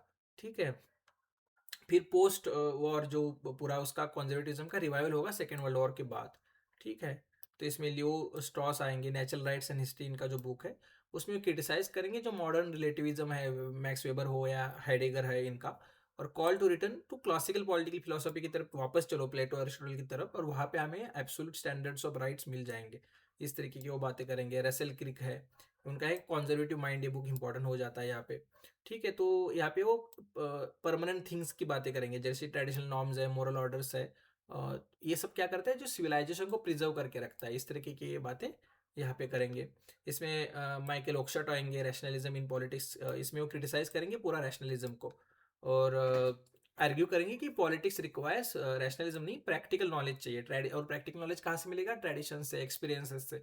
ठीक है, तो इस तरीके की ये बातें करेंगे। पॉलिटिक्स ऑफ स्केप्टिसिज्म, ये इनका इंपॉर्टेंट यहाँ पे कंसेप्ट हो जाता है। Politics should be about tending to the arrangements of society rather than pursuing utopias. Utopias मतलब व्हाट आउट टू बी, या बहुत कुछ आइडियलिस्टिक सोसाइटी नहीं, जो भी सोसाइटी के अरेंजमेंट्स है उसके रिगार्डिंग को बैलेंस करके रहना है, इस तरीके की वो बातें करेंगे। अभी का जो जमाना है वो न्यू कॉन्जर्वेटिज्म, न्यू राइट इनका है। ठीक है, एक मॉडर्न फिलोसफी है, इसमें कैपिटलिज्म भी है, एस्थेटिक्स भी है, लेकिन और मतलब जो भी फेलियर ऑफ लिबरल इंडिविजुअलिज्म है उसको उन्होंने एड्रेस करने का ट्राई किया है, फिर से हमें पुराने ज़माने में लेके जाते हैं। ये सब इसमें एलन ब्लूम, ये सब एक्सेट्रा अलग अलग, रॉजर स्कर्टन, ये सब इम्पोर्टेंट, या इरविंग क्रिस्टोल, ये सब स्कॉलर्स इसमें आ जाते हैं। तो पैट्रिक डिनिन, ये सब। सो लिबरलिज्म क्यों फेल हुआ, क्या रीजंस थे उसके पीछे, तो वो पोस्ट लिबरल टेक्स्ट की रिगार्डिंग बातें करेंगे। और लिबरलिज्म फेल हुआ क्योंकि एक कंप्लीटली एटोमाइज्ड सोसाइटी की वो बात करता है, और जहाँ से पूरा जो कम्युनिटी का बॉन्ड्स था उसको डिस्ट्रॉय करेगा ना, कंप्लीटली एटोमाइज्ड सोसाइटी की जब वो बातें करेंगे। तो इस तरीके से ये तो नहीं होने वाला, क्योंकि कम्युनिटी बॉन्ड्स तो रहने वाले हैं, क्योंकि वो हमें हेल्प करते हैं, हम उस कम्युनिटी बिलोंगिंग से हमें कुछ बहुत अच्छी चीज़ें प्राप्त होती है। तो इस तरीके से ये पूरा डिबेट आगे बढ़ता रहता है। सो ये पूरा था कंजर्वेटिविज्म। तो इसमें न्यू कंजर्वेटिविज्म एंड में आएंगे, बीच में ये सब पोस्ट कोल्ड वॉर के बाद इनका जो रिवाइवल हुआ है, कल्चरल कंजर्वेटिज्म, ये सब आएंगे, मॉडर्निटी को क्रिटिसाइज करेंगे। और स्टार्टिंग का जो कंजर्वेटिविज्म, जो इनिशियली जो एडमंड बर्क वगैरह, ये सब हायरार्की, मोनार्की और ऑर्गेनिक सोसाइटी की बात करेंगे। ठीक है, तो ये पूरा था कॉन्जर्वेटिविज्म। ये सारी इंपॉर्टेंट स्कॉलर्स के नाम याद रखो, कुछ कुछ इंपॉर्टेंट बुक्स या politics of scepticism etcetera Michael Oxford के ये कंसेप्ट्स वगैरह याद रखो। ठीक है, so let's now see Marxism. तो मार्क्सिज्म क्या है? ऐसे बोला जाता है ना कि जो कोई भी आइडियाज होता है, वो आइडियोलॉजी होती है, वो किसी क्राइसिस टाइम्स में आती है। तो पूरा liberalism was at its peak, जो क्लासिकल लिबरल्स जो बात कर रहे हैं, इंडस्ट्रियलाइजेशन हो रहा था और वहाँ पे क्या हो रहा था, प्रॉफिट ओरिएंटेड पूरा इकोनॉमी है, प्राइवेट प्रॉपर्टी प्रॉफिट ओरिएंटेड सारा कॉरपोरेशंस होती है, जो प्राइवेट कॉरपोरेशंस होती है। वर्कर्स का होने लगा एक्सप्लॉयटेशन, 16-16 18-18 घंटे वर्कर्स से काम कराना, छोटे छोटे बच्चों से 6-6 7-7 साल के बच्चों से 12-12 14-14 घंटे काम कराना। और ये सब इस सब चक्कर में उनके ना कोई वर्किंग राइट्स है ना अच्छे वेजेस है। तो इन सब चक्कर में पोल्यूशन बढ़ता जा रहा है। ठीक है, आपने मतलब लंदन फॉग वगैरह ये सब सुना ही होगा। ठीक है, तो इन सब चक्कर में ये पूरा मार्क्सिज्म आता है और वो ट्राई कर रहा है कि कैसे वर्कर्स को इमेंसिपेट किया जाए। तो इमेंसिपेशन कैसे करे, तो ये एक्सप्लॉयटेशन को कैसे एड्रेस करे। तो इस तरीके से ये पूरा डिबेट आगे बढ़ता है। तो इसका फाउंडेशन हमें कार्ल मार्क्स एंड उनके जो दोस्त थे फ्रेडरिक एंगल्स, इनमें इनके राइटिंग्स में देखने को मिलता है। ठीक है, तो अल्थुजर यहाँ पे ये ब्रेक की बात करते हैं ना, यंग मार्क्स और लेटर मैच्योर मार्क्स। तो पहले यंग मार्क्स के राइटिंग्स देखते हैं। ठीक है, तो एक philosophical humanist focused on alienation and consciousness. इसके ये पहला यंग मार्क्स, मतलब इसमें हमें देखने को इंपॉर्टेंट होता है इकोनॉमिक एंड फिलोसॉफिकल मैन्युस्क्रिप्ट। इसमें ही उसका पूरा एलिनेशन का कंसेप्ट है। जो 4 स्टेजेस होते हैं ना एलिनेशन के, अलग अलग 4 तरीके से हम एलिनेट होते रहते हैं, खुद से, हमारे लेबर से, हमारे प्रोडक्ट से, हमारे फेलो ह्यूमन बींग से। ठीक है, तो कैपिटलिज्म के अंडर जो लेबर है, which should be a creative expression of human nature, is reduce to mere a commodity. मतलब मार्क्सिस्ट जो स्कॉलर्स या मार्क्स है, उसके लिए फ्रीडम क्या है? फ्रीडम है हमारे जो क्रिएटिव लेबर को एक्सप्रेस करना। और हम कैसे कैसे वो करते हैं? हम प्रोडक्शन से खुद को रियलाइज करते हैं। जो चीज़ें हम प्रोड्यूस करते हैं, वो एक हमारा रिफ्लेक्शन है। हम उसके थ्रू रियलाइज करते हैं हमारा अंदर का जो पोटेंशियल है, हम खुद को एक्सप्रेस करते हैं जो जो भी चीज़ें हम बनाते हैं। लेकिन अब क्या हो रहा है, ये सब खत्म होके जो भी हम बन रहा है, जो भी हमारे रिलेशन है, जो भी चीज़ें हम बना रहे हैं, जस्ट उसको मॉनेटरी टैक्स लगा के ये सब बस कमोडिटी और वो सब एक्सचेंज बन गया है। मतलब वो पूरा जो इनर सेल्फ एक्सप्रेशन था, वो खत्म होके एक मेयर कम्युनिटी की तरह, ये कम्युनिटी फेटिशिज्म जिसको बोला जाता है ना, उस तरीके से ये बस हो गया है। यहाँ से हो रहा है एलिनेशन। ठीक है, एस्ट्रेंजमेंट जिसको बोलते हैं, मतलब खुद के लाइफ का जो खुद का सेल्फ कंट्रोल है, वही नहीं रहा हमारे हाथ में। So workers is estranged from the product process, their own species being and other workers. तो इन चारों तरीके से हम एलिनेट होते रहे हैं। और workers become all the poorer and more wealth. जितना भी बोलते हुए प्रोड्यूस करेंगे, उतना वो ज़्यादा एक्चुअली पुअरर होते जा रहे हैं, क्योंकि जितना वो प्रोड्यूस करेंगे, उसका जो सरप्लस लेबर है या जो सरप्लस वैल्यू है, वो किसके जेब में जा रहा है? बुर्जुआजी के जेब में जा रहा है, कैपिटलिस्ट के ओनर्स के जेब में जा रहा है। तो इस तरीके से देन उसका थेसिस ऑफ फेरोबैग आता है, जिसमें वो bridge between philosophy and action की बात करता है ना, कि बोलता है ना कि मतलब जो philosophers have only interpreted the world right in various ways, and मतलब पॉइंट ये है कि हमें अब वर्ल्ड को चेंज करना चाहिए। तो मतलब जस्ट फिलोसफी से काम नहीं करेगा चलेगा, हमें एक्शन भी करना है। तो जो भी फिलोसोफर से उनका काम ये है ना कि एक्शन भी करे वो। ठीक है, मतलब जस्ट केबिन्स में बैठ के, बड़े बड़े यूनिवर्सिटीज में बैठ के बस बातें करना नहीं है। आप स्टूडेंट मूवमेंट में आओ, आप ज़मीन पे आओ, आप कुछ एक्शन करो, आप मतलब इस तरीके से पूरा ये चलता है। ठीक है, so materialism must be practical, not just contemplative. तो इस तरीके से डिबेट आगे बढ़ेगा। इसके बाद इसका इंपॉर्टेंट बुक आता है जर्मन आइडियोलॉजी। ठीक है, वहाँ पे वो एंगल्स के साथ एक्चुअली को थर्ड बुक है ये। वहाँ पे हिस्टोरिकल मटेरियलिज्म की वो बात करता है कि हिस्ट्री का जो प्रोग्रेशन है, वो मटेरियलिस्टिक है, मतलब पूरा हैव्स एंड हैव नॉट, और कैसे मैटर डिसाइड करता है आइडियाज, या जो बेस डिसाइड करता है सुपर स्ट्रक्चर। ठीक है, इस तरीके की। So ideas do not drive history, material conditions of production drives history. ठीक है, तो आइडियाज ड्राइव हिस्ट्री कौन बोलता है? मतलब ये हेगेल का कंसेप्ट था। ठीक है, तो हेगेल को वो सॉर्ट ऑफ उल्टा खड़ा कर रहा है। ठीक है, ऑन हेड। तो हिस्टोरिकल मटेरियलिज्म एक physical organisation of society determine social and intellectual life, इस तरीके से डिबेट आगे बढ़ेगा। So life is not determined by consciousness but consciousness by life, इस तरीके से। तो मैटर पहले, मटेरियल पहले। ठीक है, तो बाद में बाकी की चीजें आएंगी। तो उसके बाद इसका पॉवर्टी फिलोसफी बुक है। So you can not change society merely by reforming money exchange while living capitalist production intact. तो कैपिटलिस्ट प्रोडक्शन को ही पहले हटाना पड़ेगा, प्राइवेट प्रॉपर्टी हटाना पड़ेगा। क्योंकि जो क्लास इंटरेस्ट जो है वो एंटी, मतलब वो कंसिलेटरी नहीं है। ठीक है, एंटागोनिस्टिक है। मतलब एक के एक्सप्लॉयटेशन में दूसरे का भला छुपा हुआ है ना। जितना वर्कर्स एक्सप्लॉयट होता जाएगा, उतने उतने उसके वेजेस जितने कम होंगे, उतना ज़्यादा फायदा कैपिटलिस्ट बुर्जुआजी होगा। उसके वेजेस जितने बढ़ेंगे, उसका इसका लॉस है। तो ये जो इंटरेस्ट है, कभी भी एक साथ नहीं आने वाले दोनों के इंटरेस्ट। ऐसे ये इस तरीके का पूरा एनालिसिस है। ठीक है, इसके बाद कम्युनिस्ट मैनिफेस्टो। ये भी दोनों ने मिलके लिखा था। सो वहाँ पे वो बोलते हैं ना, हिस्ट्री ऑफ ऑल, जो हिस्ट्री जो है, जो हिस्ट्री ऑफ क्लास स्ट्रगल्स है। ठीक है, तो जो भी हिस्ट्री रही है, मतलब स्टार्टिंग में एकदम पुराने ज़माने में मास्टर सर्ब्स से लेके बीच में ये सब, अब अभी जो एंड में है जहाँ पे हम कैपिटलिस्ट बुर्जुआजी की बात करते हैं। और ये जो पूरा हिस्ट्री रहा है, अलग अलग क्लासेस रहे हैं, और हैव्स एंड हैव नॉट का ये पूरा हिस्ट्री रहा है। ठीक है। फिर ये साइंटिफिक सोशलिज्म की बात करता है, जो इसका सोशलिज्म है जो मार्क्स ने लेके आया, वो साइंटिफिक है। और जो बाकी की जो हम जब सोशलिज्म डिस्कस करेंगे, तो ओवेन या ये सब जो स्कॉलर्स थे, इनका जो सोशलिज्म है वो साइंटिफिक नहीं, वो यूटोपियन है। इस तरीके की वो बातें करता है, डायलिटिकल मटेरियलिज्म की बातें करता है, हिस्टोरिकल मटेरियलिज्म की बातें करता है, इकोनॉमिक बेस की बातें करता है। ठीक है। वहाँ से हम आगे बढ़ते हैं, फिर मैच्योर मार्क्स की तरफ आते हैं, जो थोड़ा बड़ा हो गया अब 1948 के बाद। जो उसका राइटिंग्स है वो scientific, economic, structuralist, focused on capitalism and history, इस तरीके की बातें हमें देखने को मिलती है। जैसे स्टार्टिंग में ह्यूमैनिस्टिक एलिनेशन के ऊपर फोकस था, अब ये पूरा स्ट्रक्चरलिस्ट या इसकी तरफ चलता है। इस इसको भी क्रिटिसाइज किया जाता है एक्चुअली। मार्क्स के राइटिंग में ऐसा कोई एकदम स्ट्रिक्ट सेपरेशन नहीं मिलता है हमें। जो एक्चुअली क्लास था राजर्षि सर का जेएनयू में मार्क्सिज्म के ऊपर, जो एक पूरा कोर्स ही मार्क्सिज्म के ऊपर था, उसमें सर ने यही पढ़ाया था कि कैसे ये मतलब फ्लॉड है ये पूरा डिस्टिंक्शन अगर देखें तो। कि क्योंकि जो एलिनेशन जो मार्क्स पहले लिखता है, बाद में जो जब वो सरप्लस वैल्यू की बात करता है, तो यहाँ पे वो थोड़ा बहुत कनेक्ट हो जाता है। हम देखेंगे कि कैसे ये कनेक्ट हो जाता है उसके आइडियाज़ को। ऐसे एकदम स्ट्रिक्ट सेपरेशन नहीं मिलता है। ठीक है। सो 18 ग्रूमेर ऑफ लुइस बोनापार्ट, ये जो इम्पोर्टेंट बुक है, यहाँ पे वो एनालाइज कर रहा है कि 1848 का जो रिवोल्यूशन था वो क्यों फेल हो गया, इसके पीछे के क्या रीजंस थे। मतलब स्टेट जो है वो, how state can float above classes when they are डेडलॉक्ड।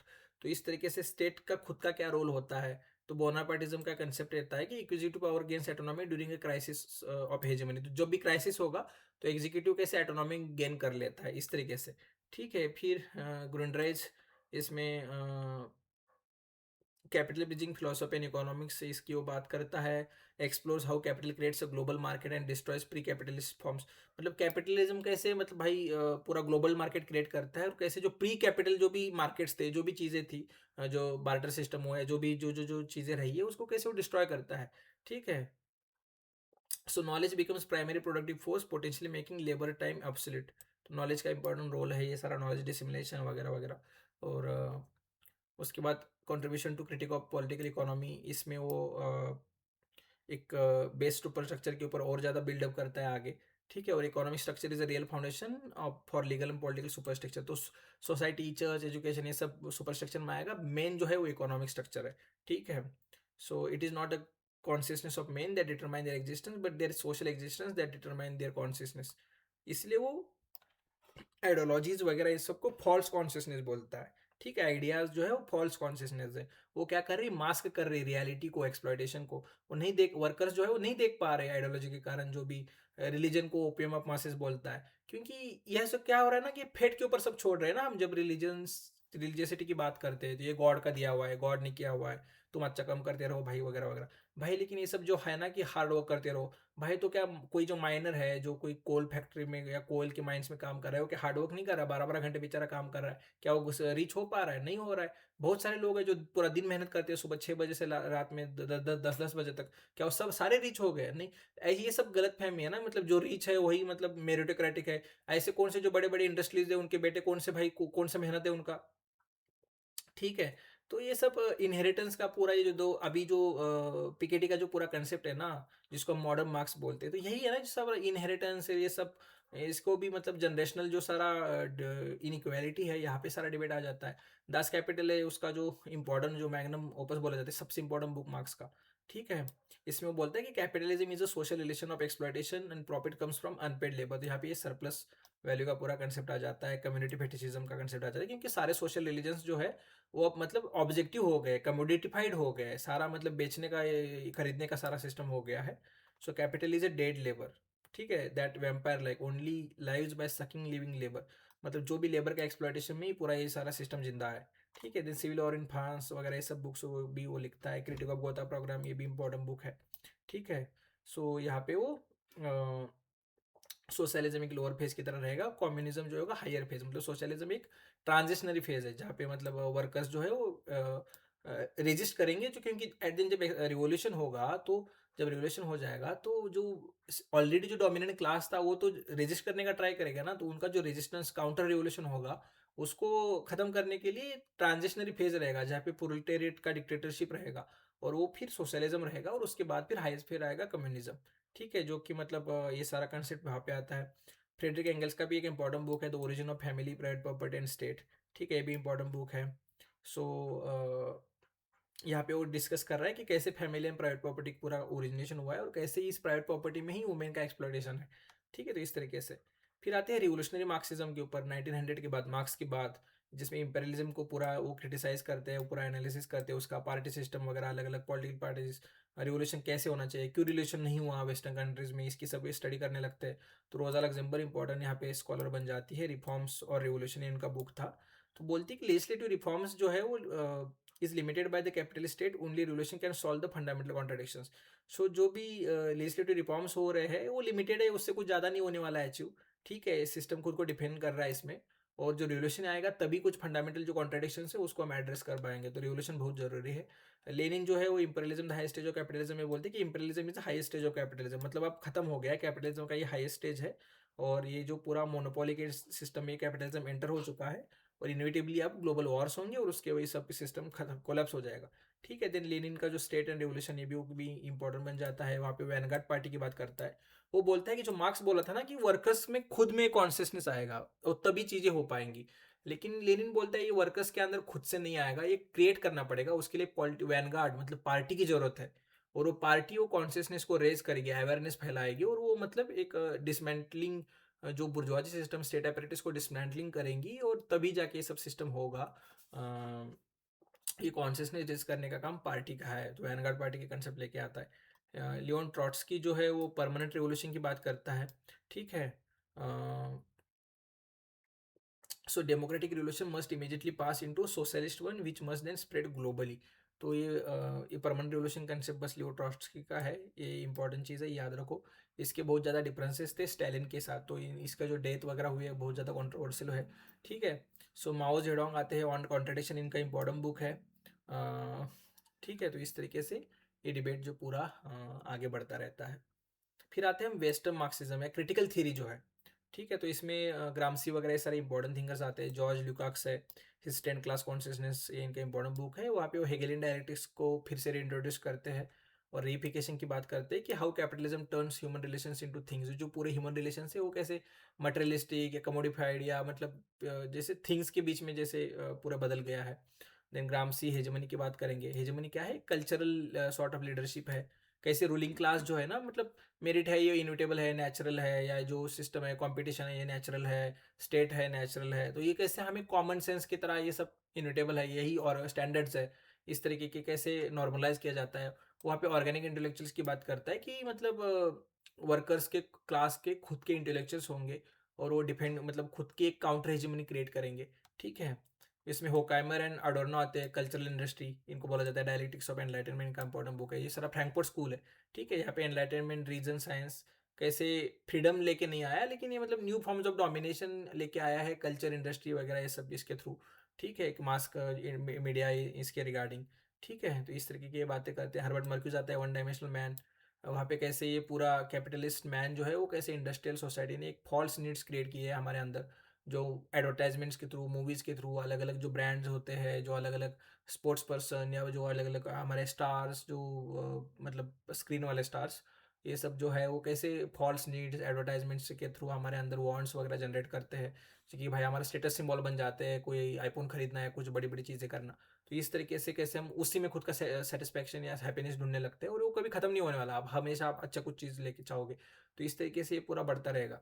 ठीक है, सो ये सब इम्पोर्टेंट, गाइड अबाउट का सोसाइटी ऑफ द स्पेक्टेकल्स, ये सब इंपॉर्टेंट यहाँ पे सारा ही डिबेट बन जाता है। फिर आता है स्ट्रक्चरलिज्म या एनालिटिकल मार्क्सिज्म, जो साइंटिफिक रिगर, स्ट्रक्चर और एजेंसी या इसके रिगार्डिंग बातें करेगा। इसमें लुइस अल्थीजर इंपॉर्टेंट बन जाते हैं, जो मार्क्सिस्ट स्टेट मतलब एक स्टेट के पूरा फिर से स्टडी कर रहे हो, आइडियोलॉजिकल स्टेट अपैरेटस और कोर्सिव स्टेट अपैरेटस की ये बात करते हैं। ठीक है, तो आइडियोलॉजिकल स्टेट अपैरेटस क्या है कि स्कूल, फैमिली, चर्चेस, इसके थ्रू कैसे कैपिटलिस्ट रिलेशन को रिप्रोड्यूस किया जाता है, कैसे वो कैपिटलिस्ट सिस्टम को नॉर्मलाइज किया जाता है, और यहाँ पे कोई कोर्शन का यूज नहीं हो रहा, क्योंकि स्कूल्स, फैमिली, चर्च ये कैसे डोमिनेंट आइडियाज़ को प्रोपोगेट करते हैं। और जो कोर्सिव स्टेट अपरेटस होता है, जो पुलिस मिलिट्री वगैरह, ये बाद में आता है जब आइडियोलॉजिकल स्टेट फेल हो जाएगा लोगों को कन्विंस करने में, लेजिटिमाइज करने में, तब जाके ये बात दूसरा वाला स्टेट अपरेटस आएगा जो कोर्सिव फोर्सफुल जो स्टेट अपरेटस है। पोलंजाज आते हैं, ठीक है, तो ये डिबेट भी इंपॉर्टेंट है, मिलीबैंड एंड पोलंजाज। सो मिलीबैंड जो थे वो स्टेट को एज ए इंस्ट्रूमेंट देखते हैं, पोलंजाज जो है वो स्टेट को एज ए स्ट्रक्चर देखते हैं, ठीक है। तो एक स्ट्रक्चर और उसके फंक्शंस, इसके रिगार्डिंग पूरा सिस्टम आगे बढ़ता रहता है। जे कोहेन है एनालिटिकल मार्क्सिज्म में, ये भी इंपॉर्टेंट बन जाते हैं लिंग्विस्टिक एनालिसिस के ऊपर और लॉजिक के ऊपर, ये पूरा इनका इनका फोकस है, ठीक है। फ्रेडरिक जैमसन या जर्गन हेबरमास, ये भी इंपॉर्टेंट स्कॉलर है, पब्लिक स्पेयर की बात करते हैं। Domain of social life where public opinion can be formed, तो ऐसा एक स्पेयर। कम्युनिकेटिव एक्शन की ये बात करते हैं, so rationality based on reaching mutual understanding, ठीक है। तो ये सब इंपॉर्टेंट स्कॉलर यहाँ पे बन जाते हैं। ये पूरा मार्क्सिज्म वाला हमने डिबेट देखा अच्छे से। स्ट्रक्चरलिज्म एनालिटिक मार्क्सिज्म एंड में देखा, जहाँ पे मिलीबैंड, पोलंजाज, अल्थुजर। वेस्टर्न मार्क्सिज्म में ल्यूकाक्स, ग्रामसी, होकैमर, एडोर्नो, हर्बर्ट मार्क्यूज, ये सब देखे। उसके बाद जो रिवोल्यूशनरी मार्क्सिज्म में रोजा लग्जमबर्ग से लेके लेनिन, ट्रॉट्स्की, माओ जेडोंग, ये सब भी हमने देखे। और जो स्टार्टिंग में हमने एंगेल्स और मार्क्स, इनके सारे राइटिंग्स, बुक्स वगैरह, ये भी सारा देखा है। ये डिबेट अब आगे बढ़ेगा, अब आगे हम सोशलिज्म की बात करेंगे। तो सोशलिज्म मार्क्स के पहले पहले था एक्चुअली, जिसमें थॉमस मूर, जिनका यूटोपिया बुक इंपॉर्टेंट था, या चार्ल्स फूरियर, या सेंट सिमोन, रॉबर्ट ओवेन, ये सब इंपॉर्टेंट थिंकर्स थे एक्चुअली पहले। और इन्होंने जो लिखा जैसे कुछ चेंज नहीं आ रहा था, ठीक है। तो ये इसके लिए मार्क्स इनको बोलते हैं यूटोपिस्टिक है ये, ठीक है। तो इस तरीके से एक बस आइडियल है, आइडिया की बातें करते हैं, लेकिन ये प्रैक्टिकल नहीं है, साइंटिफिक नहीं है, इसलिए वो खुद के जो आइडियाज़ को तो उसको बोलते हैं साइंटिफिक सोशलिज्म। तो थॉमस मूर यूटोपिया इनका इंपॉर्टेंट बुक है, ठीक है। तो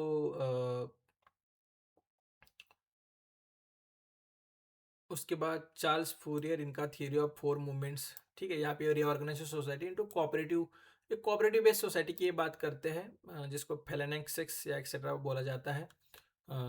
उसके बाद न्यू क्रिश्चियनिटी बुक इंपॉर्टेंट है सेंट सिमोन का, उसमें वो यूटोपियन सोशलिज्म है जो इंडस्ट्रियल एडमिनिस्ट्रेशन और साइंस रिप्लेसिंग रिलीजन, इसके रिगार्डिंग ये बातें करते हैं।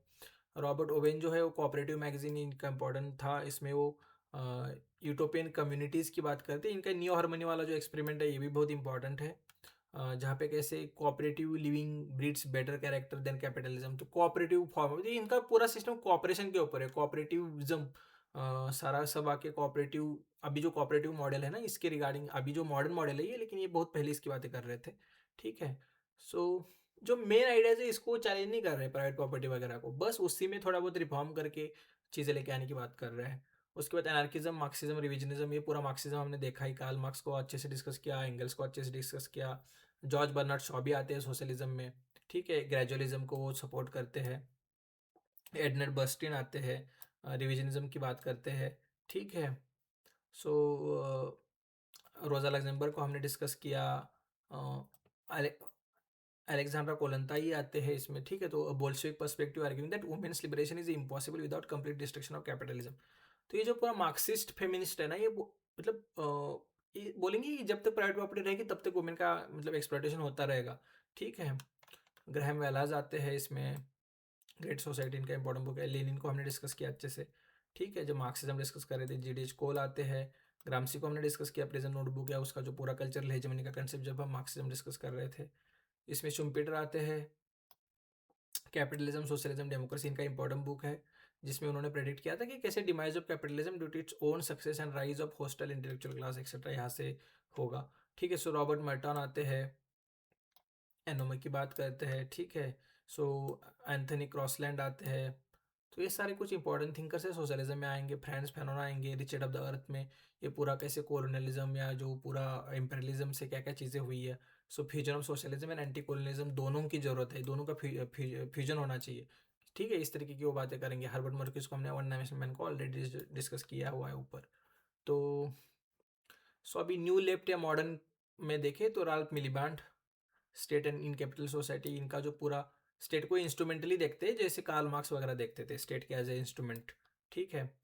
पोलंजाज आते हैं, वो स्ट्रक्चरल मार्क्सिज्म है, मतलब state is a relatively autonomous, relative autonomy of state की वो बात करेंगे from ruling class, but serves capital by it's very structure. तो कोई भी स्टेट हो, कोई भी रूलिंग क्लास हो, इससे कोई फर्क नहीं पड़ने वाला, स्टेट का जो स्ट्रक्चर ही ऐसा है कि वो कैपिटल को सर्व करता है, ठीक है। उसमें शाइला रोबोथम एक्सेट्रा ये सब आएंगे। हाइडी हटमैन भी इनका ये जो unhappy marriage of Marxism feminism, हमें शेफाली मैम का कोर्स था फेमिनिज्म इन पॉलिटिकल थ्योरी, तो ये उसमें पढ़ाया गया था। ठीक है जी। कोहेन आएंगे। थॉमस पिकेटी, अभी मॉडर्न मार्क्स जिसको हम बोलते हैं, capital in the 21st century, इनका इंपॉर्टेंट बुक है, जहाँ पे वो डाटा ड्राइवन एविडेंस लेके आते हैं कि कैसे मतलब पूरा ये सिस्टम जो है कैपिटल कैसे आउटपेस कर देता है इकोनॉमिक ग्रोथ को, leading to a inevitable inequality कैसे आएगी इसमें, इंटरजनरेशनल इनइक्वालिटी वगैरह, इसकी वो बात करते हैं। मार्क्स का वन डायमेंशनल मैन हमने देखा। सीवी मार्क पर्सन भी आते हैं जो पॉजिटिव इंडिविजुअलिज्म की बात करते हैं। ठीक है, तो कैसे जो लॉ को जो बोलता है, जो क्लासिकल लिबरल्स जो बोलते हैं, एक एक्चुअली जो प्रॉपर्टी का वो डिफेंड कर रहे हैं, तो एक्चुअली वो पॉजिटिव इंडिविजुअलिज्म को प्रमोट कर रहे हैं। So individual is seen as the proprietor of his own person and capacity etcetera, ये सब उसको क्रिटिसाइज करते हैं सीबी मैक पर्सन, और वो बात करेंगे क्रिएटिव फ्रीडम की। ठीक है। So development of human powers as the end of democracy, तो डेमोक्रेसी का मेन पर्पज क्या है कि ह्यूमन पावर्स को, जो ह्यूमन डेवलपमेंट करना। ठीक है, इस तरीके से। सो ये पूरा सोशलिज्म था। ठीक है, इसमें बहुत सा सोशलिज्म मतलब दोनों को क्लब करके देखे तो सोशलिज्म एंड मार्क्सिज्म। ठीक है।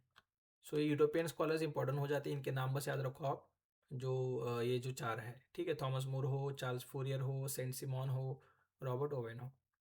ठीक है, ये बाकी सारे मार्क्सिस्ट या सोशलिस्ट दोनों का क्लब करके ये सारे स्कॉलर्स आ जाएंगे, जॉर्ज बर्नार्ड शॉ है, शुम्पेटर है, मर्टॉन है। ठीक है, क्रॉसलैंड, ये सारे।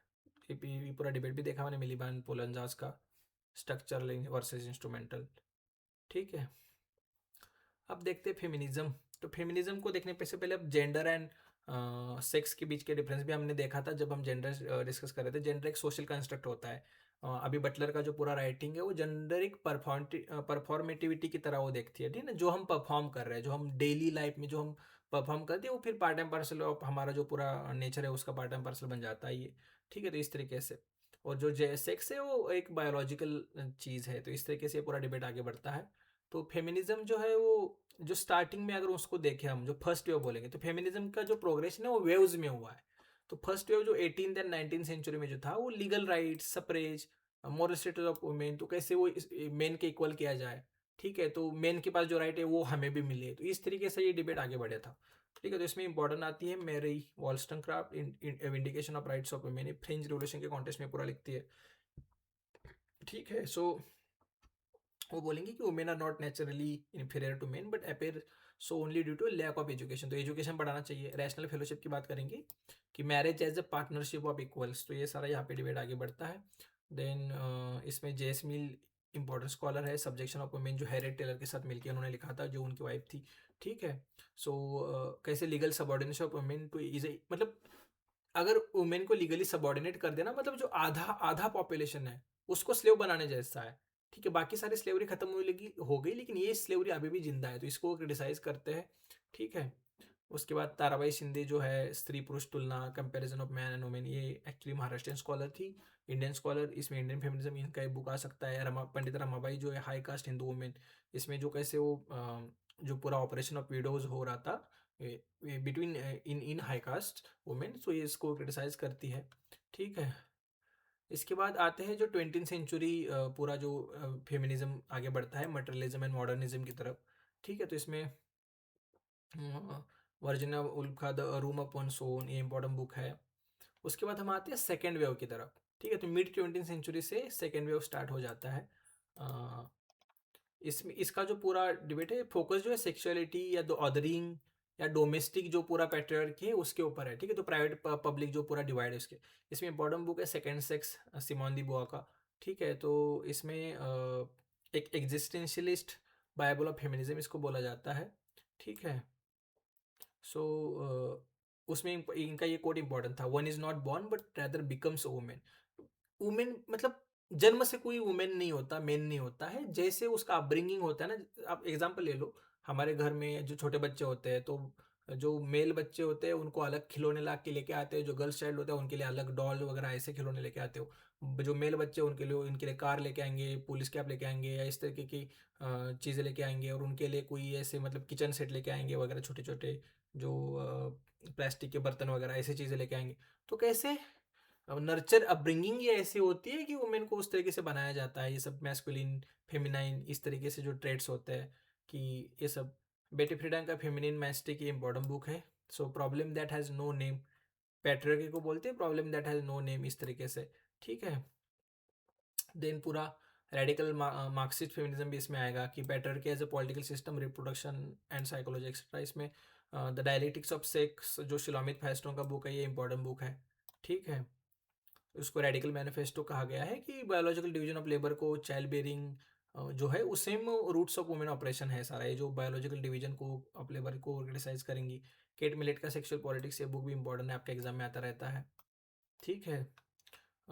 जर्मिनन क्विर का द फीमेल इनोच, ये भी बुक आपके एग्जाम में आता रहता है। ये पूरा जो डिस्टिंक्शन है उसको क्रिटिसाइज करेंगे। फिर आता है इंटरसेक्शनैलिटी वगैरह वाला डिबेट आता है, ठीक है। यहाँ पे जो फोकस है race, class, global perspectives, ethics of care पे ऊपर ज़्यादा ये पूरा फोकस है। इसमें एंजेला डेविस का वुमेन, रेस, क्लास, ये बुक इंपॉर्टेंट हो जाता है। उसमें फिर कैरोल गिलिगन का डिफरेंट वॉइसेस, ये कैरोल गिलिगन है, इनका पैट्रियार्की के ऊपर पूरा लिखा लिखा हुआ है, ठीक है। एथिक्स ऑफ केयर की वो बात करेंगे, एथिक्स ऑफ जस्टिस। यहाँ पे कैसे डिस्टिंक्शन बना के रखा हुआ है, मेल के अंदर जस्टिस का सेंस है, उनके अंदर रीजन है, रैशनल है। वुमेन के पास इमोशन है तो वो केयर करने के लिए वो ज़्यादा मतलब अलाइन है, इस तरीके से ये सारा फ्रॉड जो डिवीजन है उसको वो क्रिटिसाइज करेंगी, ठीक है। इसके बाद important scholar bell hooks important scholar है, ठीक है। ऑल अबाउट लव या कुछ इनके बहुत सारे 3-4 बुक्स बहुत इंपॉर्टेंट है, जिसमें ब्लैक फेमिनिज्म की बातें वो करेंगी कैसे, मतलब इस तरीके से। देन चंद्रा तलपड़े मोहंती, ये इंडियन इंडियन स्कॉलर, ये भी इंपॉर्टेंट हो जाती है यहाँ पे, अंडर वेस्टर्न आइज वगैरह एक्सेट्रा। तो ये पूरा थर्ड वर्ल्ड वुमेन की बात करेंगे, ठीक है। तो वुमेन को ऐसे होमोजेनाइज नहीं किया जा सकता कि सारे वुमेन के इश्यूज एक नहीं है। ये सारा पूरा इंटरसेक्शनलिटी है, इसमें हम बाद में इंटरसेक्शनलिटी बहुत अच्छे से डिस्कस भी करेंगे आगे।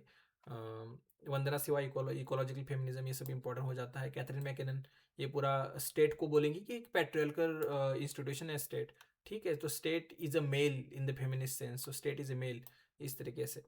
उसके बाद एल एस वॉलकर हो या मैरिया माइज, सिल्विया वॉल्बी भी इंपॉर्टेंट है। 6 स्ट्रक्चर्स ऑफ पैट्रियार्की वो बताती है, थियोराइजिंग पैट्रियार्की इनका इंपॉर्टेंट बुक है। ये किम्बरली किनशॉय इंपॉर्टेंट स्कॉलर है, ठीक है। ये इंटरसेक्शनलिटी की बात करेंगे, मतलब जो वुमेन की इश्यूज होते हैं ना उसमें भी बहुत ज़्यादा डिफरेंसेस है। सारे वुमेन के एक जैसे इश्यूज नहीं है, ठीक है। ये मान लिया कि मेन से ज़्यादा वुमेन एक्सप्लॉइटेड होती है, लेकिन विद इन वुमेन अल्सो जो वाइट वुमेन है उनके इश्यूज अलग है, जो ब्लैक वुमेन है उनके इश्यूज अलग है, जो ब्राउन वुमेन है उनके इश्यूज अलग है, डेवलप्ड कंट्रीज के वुमेन के इश्यूज अलग है, डेवलपिंग कंट्रीज के वुमेन के इश्यूज अलग है, लिस्ट डेवलप्ड कंट्रीज जो है, अंडर डेवलप्ड कंट्रीज है उनके वुमेन के इश्यूज अलग अलग है। With in under developed, suppose example ले लो कि कोई American women and Indian women दोनों के इश्यूज में डिफरेंस है। With in Indian women, urban Indian women, rural Indian women, उनमें डिफरेंसेस है। विद इन अर्बन, मुंबई में रहने वाले वुमेन के इश्यूज अलग है, और चाहे किसी डिस्ट्रिक्ट हेडक्वार्टर में किसी कानपुर या किसी मतलब महाराष्ट्र की कोई डिस्ट्रिक्ट ले लो, पुणे वगैरह, तो यहाँ पे रहने वाले वुमेन के इश्यूज अलग है। विद इन डिस्ट्रिक्ट भी या विद इन रूरल, ऐसे अलग सारे डिफरेंसेस है। विद इन गाँव में भी अगर आप देखोगे तो हाई कास्ट गाँव की वुमेन और लो कास्ट जो वुमेन है उनके इश्यूज अलग है। तो इस तरीके का ये सारा जो फ्रॉड डिस्टिंक्शन बना हुआ है ना कि हाई और लो, तो मतलब कैसे ये पूरा डिबेट बढ़ता रहता है। तो सारे वुमेन के इश्यूज अलग है, तो आप एक जैसे नहीं देख सकते सबको। इंटरसेक्शनलिटी है यहाँ पे सारी, ठीक है। Within class, race, religion, caste, ठीक है। तो इस तरीके से लैंग्वेज, रीजन। नैन्सी फ्रेजर आ जाती है, ये भी इंपॉर्टेंट स्कॉलर है, इनका भी बहुत सारे राइटिंग्स हमें थे। अजय गुडावती सर का जेएनयू में ट्रिपल आर का कोर्स था, ठीक है। रिप्रेजेंटेशन, रिडिस्ट्रीब्यूशन, इसके रिगार्डिंग, तो रिडिस्ट्रीब्यूशन, रिप्रेजेंटेशन एंड रिकग्निशन, ठीक है। तो ये पूरा यहाँ पे ये डिबेट आगे बढ़ता रहता है। इसमें आयरिस मॉरिन इनके भी आर्टिकल्स थे। ये फ्रेजर और यंग के बीच में डिबेट चला है, ठीक है। तो ये डिबेट हमें स्टडी में था। So gender as a seriality etcetera, throwing like a girl and other essays important है। उसके बाद उमा चक्रवर्ती का, इनके भी कुछ इंपॉर्टेंट अच्छे अच्छे बुक्स है एक्चुअली। जेंडरिंग कास्ट या अलग अलग बुक्स हैं इनके। कंसेप्चुलाइजिंग ब्राह्मणिकल पैट्रियार्की, तो ये सब पूरा कास्ट का डोमेन लेके आती है। गायत्री स्पिवाक का can the subaltern speak important है। सुसैन बॉल मिल, ब्राउन मिलर वगैरह, ये इनका मैंने कुछ नहीं पढ़ा है, लेकिन गायत्री स्पिवाक का ये आर्टिकल था, ठीक है। उसके बाद आता है थर्ड वेव, जो इनका इनका फोकस है क्वीर थ्योरी, परफॉर्मेटिविटी, ठीक है। तो इसमें पूरा डिकंस्ट्रक्शन ऑफ जेंडर, तो आइडिया ऑफ जेंडर को ही पूरा क्रिटिसाइज किया हुआ है। ये फ्लूइडिटी की बात करते हैं, जेंडर जो है वो फ्लूइड है, मतलब वो स्पेक्ट्रम की तरह है, कभी भी चेंज हो सकता है, इस तरीके से, ठीक है। तो इसमें बटलर इंपॉर्टेंट है, इनका बुक जेंडर ट्रबल, ये भी बहुत इंपॉर्टेंट है, ठीक है। सो जेंडर एज अ परफॉर्मेटिविटी, जो हम परफॉर्म करते हैं डे टू डे, बचपन से जैसे परफॉर्म करते आते हैं वैसे इस तरीके से है। मतलब कोई किसी फीमेल को जब हम मेल की तरह ड्रेसअप कर देंगे और मतलब उस तरीके से ट्रेन करेंगे तो सबको मेल ही लगेगा। तो इस तरीके से जेंडर क्या है, क्या जो हम परफॉर्म करते हैं, कोई ऐसे बाय बर्थ जेंडर नहीं होता। ठीक है, तो इस तरीके से इसमें पैट्रिया हिल कॉलिन्स, ये जो ब्लैक फेमिनिस्ट थॉट्स इनका इसके रिगार्डिंग कंट्रीब्यूशन है। सो इसमें भी मैट्रिक्स ऑफ डोमिनेशन की वो बातें करती है, या नॉमी वोल्फ हो, रेबेका वॉल्कर हो, ये सब इंपॉर्टेंट स्कॉलर्स आ जाते हैं। अभी जो फोर्थ वेव है ना, वो डिजिटल एक्टिविज्म है, जो मीटू मूवमेंट चला, body positivity, dismantling systemic power etcetera. तो ये जो पूरा डिजिटल फेमिनिज्म इसमें होता है। इसमें सबा महमूद का जो पॉलिटिक्स ऑफ पीटी, ये भी था हमें, ये भी अजय गुड़ावती सर ने पढ़ाया था। इसमें Nivedita Menon Singh like a feminist, या जो सारा पूरा पोस्ट कॉलोनियल थॉट, ये सब इंपॉर्टेंट थ्योरी आ जाती है। तो इस तरीके से 4 वेव्स है। पहला वेव था जो मेन के इक्वल बनने का ट्राई कर रहा था। ठीक है, तो वो पूरे राइट्स हमें भी चाहिए जो मेल के पास है, सप्रेज राइट हो, वोटिंग राइट, मतलब वोटिंग राइट हो, प्रॉपर्टी राइट हो, एक्सेट्रा एक्सेट्रा सारा। सेकेंड वेव जो है वो मतलब दोनों के बीच का जो खत्म करना है, मतलब पब्लिक वर्सेस प्राइवेट वाला डिस्टिंक्शन है, या प्रॉपर्टी राइट्स वगैरह, इसको एड्रेस करना है। जो कैपिटलिज्म को क्रिटिसाइज कर रहे हैं, मार्क्सिस्ट फेमिनिज्म जो है, इस तरीके से पूरा डिबेट आगे बढ़ता गया। ठीक है, रेडिकल फेमिनिस्ट आते हैं। थर्ड वेव जो है वो पूरा डिकंस्ट्रक्शन करने का ट्राई करेगा। ठीक है, विद इन जेंडर को ही क्रिटिसाइज करेगा, बोलेगा एक फ्लूइड स्पेक्ट्रम है। और जो फोर्थ वेव है वो डिजिटल फेमिनिज्म है, डिजिटल एक्टिविज्म है। ठीक है, तो इस तरीके से डिबेट आगे बढ़ता गया है। यही बुक्स आएंगे, यही स्कॉलर्स आएंगे, अब इससे ज़्यादा और क्या पूछेंगे आपको। हाँ, अब हम आगे बढ़ते हैं इकोलॉजिज्म की तरफ। तो इकोलॉजिज्म मतलब इकोलॉजी मतलब एनवायरनमेंट को ऊपर ज़्यादा इम्पेसिस है। तो इसमें shallow ecology, deep ecology, ecology term किसने कॉइन किया, इस तरीके के क्वेश्चन भी आते रहते हैं। ठीक है, सो ये लैंड एथिक की बात करते हैं। इसमें ज़्यादा इंपॉर्टेंट बस मैं बोलूँगा, ये इंपॉर्टेंट बुक है रैचल कार्सन का साइलेंट स्प्रिंग। यहीं से एक्चुअली मूवमेंट चालू हुआ वगैरह बोला जाता है। ठीक है, अलग अलग कॉन्फ्रेंसेस वगैरह इसके बाद ही चालू हुई है। So humans are biologically connected to the environment and can not destroy it without destroying themselves. तो एनवायरनमेंट का डिस्ट्रक्शन होगा, वो खुद का भी डिस्ट्रक्शन होगा। ठीक है, तो इस तरीके से। देन ग्रेट हार्डिन का द ट्रेजेडी ऑफ कॉमन्स, ये भी बुक आपके एग्जाम में आता रहता है। Individual acting in rational self interest will inevitably deplete shared resources, suggesting that need for a coercion और प्राइवेटाइजेशन, इस तरीके से। तो उसके बाद वंदना शिवा का भी नाम आता रहता है आपके एग्जाम में। इसके बाद अर्ने नेसिन, उसने एक्चुअली इकोलॉजी टर्म कॉइन किया है, तो ये भी आपके एग्जाम में आता रहता है। इसमें डीप इकोलॉजी एक्चुअली। ठीक है, सो डीप इकोलॉजी मतलब एक शैलो इकोलॉजी होता है कि ठीक है, मतलब मेन आर एंथ्रोपोसेंट्रिक ही है, लेकिन थोड़ा बहुत एनवायरनमेंट का भी ध्यान रखना चाहिए, सस्टेनेबल डेवलपमेंट वगैरह इसकी बात करेंगे। लेकिन डीप इकोलॉजी में एनवायरनमेंट इक्वल है, मतलब ऐसे नहीं कि वो एज ए मीन है। ठीक है, तो इक्वल है सब। तो यहाँ पे कोई भी ह्यूमन सुपीरियर वगैरह नहीं है एनवायरनमेंट से। ठीक है, तो इस तरीके की बातें करेंगे। देन इसमें ग्रैम स्मिथ वगैरह मुझे लगता नहीं आएगा। एनवायरमेंटल सिटीजनशिप की भी बात करते हैं। So citizenship not by just by natural borders और राइट, बट इकोलॉजिकल फुटप्रिंट्स जो हमारे छोड़े जा रहे हैं ना, हम कोई पोल्यूशन करते हैं, हम कार्बन फुटप्रिंट है, तो ये सब चीज़ें भी काउंट करनी चाहिए। इस तरीके की बातें सारी होती है यहाँ पे। ग्रीन इकोनॉमिक्स मतलब इकोनॉमी में एनवायरमेंट वगैरह लेके आना, बायो ओरिजिनलिज्म एक्सेट्रा, ये सब चीज़ें। सो ये पूरा एनवायरमेंट के ऊपर का ये सारा डिबेट था। ट्रेजेडी ऑफ कॉमन्स, और एक कोई बुक था जो ट्रेजेडी ऑफ कॉमन्स को क्रिटिसाइज करता है, वो मैं यहाँ पे शायद भूल गया हूँ अभी। ठीक है, मैं अगर मुझे याद आए तो कमेंट सेक्शन में बता दूंगा।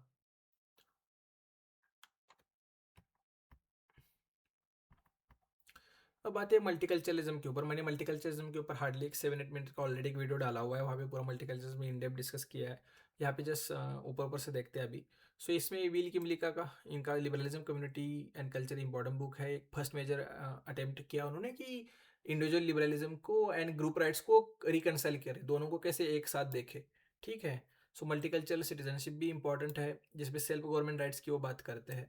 ठीक है, so for national minorities and polyethnic rights for immigrants, जो इमिग्रेंट्स होंगे उनके लिए पॉलिथनिक राइट्स होंगे। ठीक है, सो ग्रुप डिफरेंशिएटेड राइट्स की भी बात करते हैं। सो और पॉलिथनिक राइट्स, इन दो तरीके के राइट्स की वो बात करते हैं। उसके बाद आयरिस मोरिन आती है, justice and politics of difference, तो पॉलिटिक्स ऑफ डिफरेंस की वो बातें करेंगी।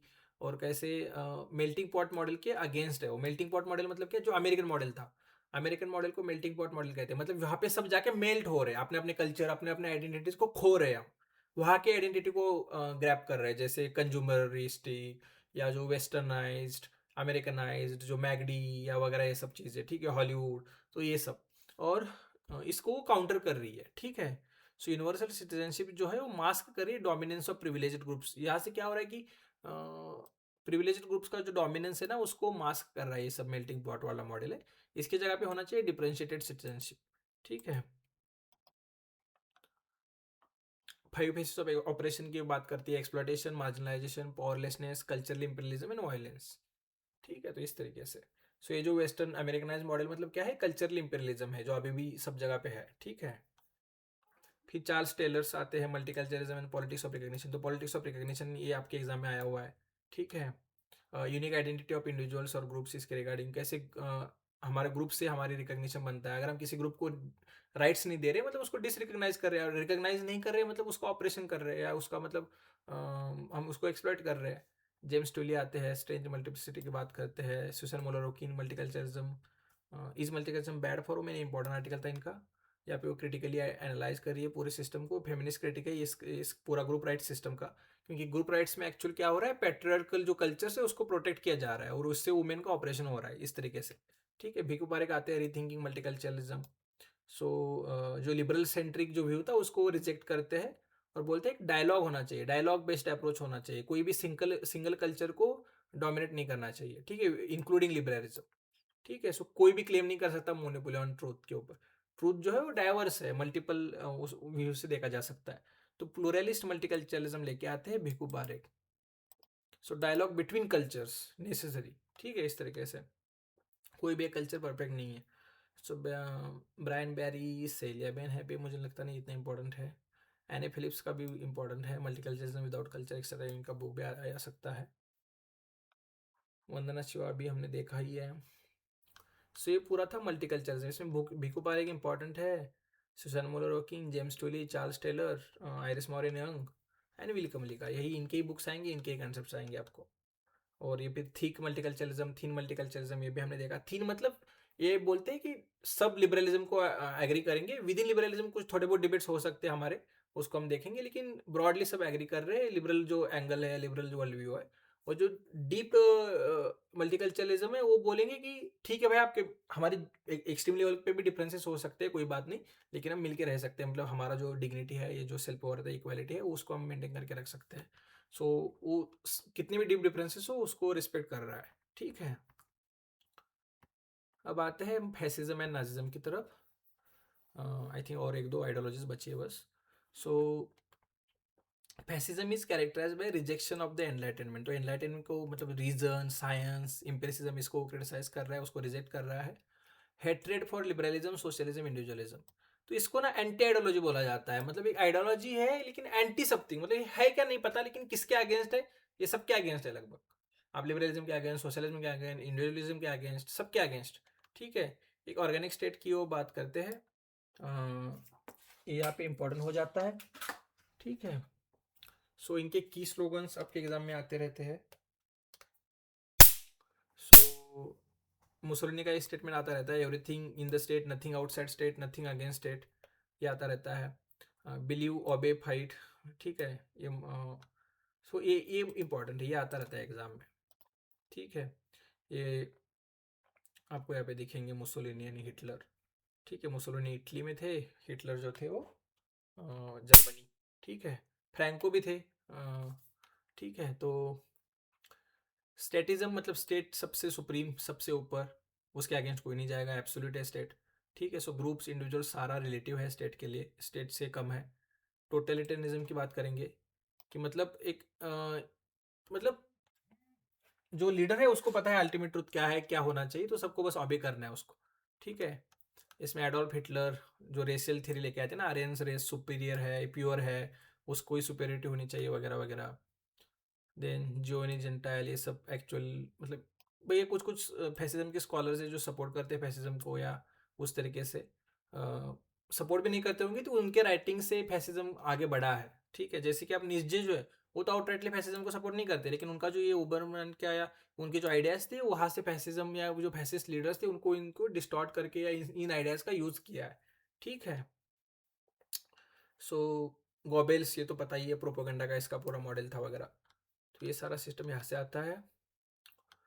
सो अल्ट्रानेशनलिज्म की बात करेंगे, हाइपर नेशनलिज्म जिसको हम बोलते हैं, मतलब नेशनलिज्म भी, मतलब अगर हम टागोर को पढ़ेंगे या, तो ये तो नेशनलिज्म के आइडिया को ही क्रिटिसाइज करते हैं मार्क्सिस्ट लोग या रविन्द्रनाथ टैगोर भी। लेकिन ठीक है, नेशनलिज्म भी टू सर्टन एक्सटेंट अगर माने, लेकिन जब हम हाइपर नेशनलिस्ट हो जाएंगे ना, तो फिर वहाँ पे इशू आ जाता है।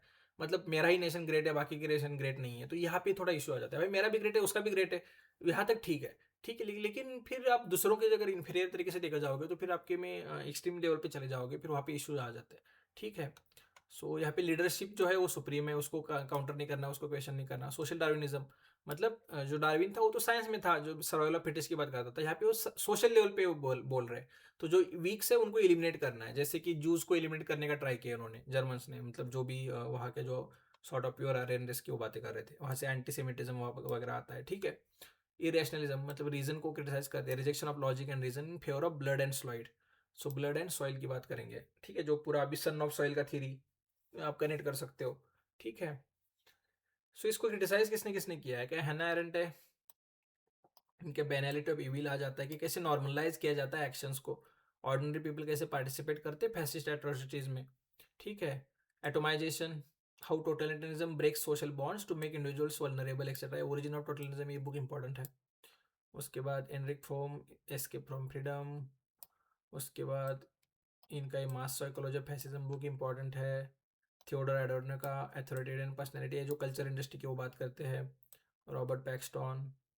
सो ये कुछ इंपॉर्टेंट स्कॉलर्स है। रॉजर ग्रिफिन, इनके बुक्स आ सकते हैं, इनके नाम आ सकते हैं। ठीक है।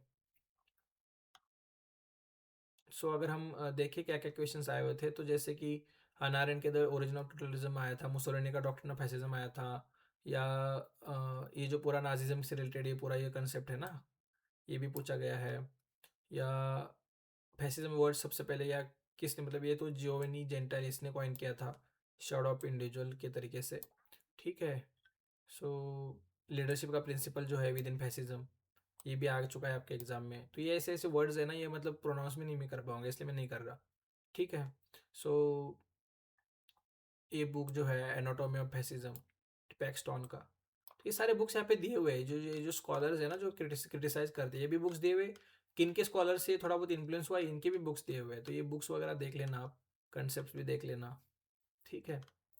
ये शेयर किया हुआ है टेलीग्राम पे, बीइंग पॉलिटिकल पे आपको मिल जाएगा, मैं शेयर कर दूंगा। ठीक है। सो इनके बीच में का डिफरेंस भी आया था यूपीएससी में, लास्ट ईयर ही आया था फैसिज्म एंड नासिज्म के ऊपर का डिफरेंस।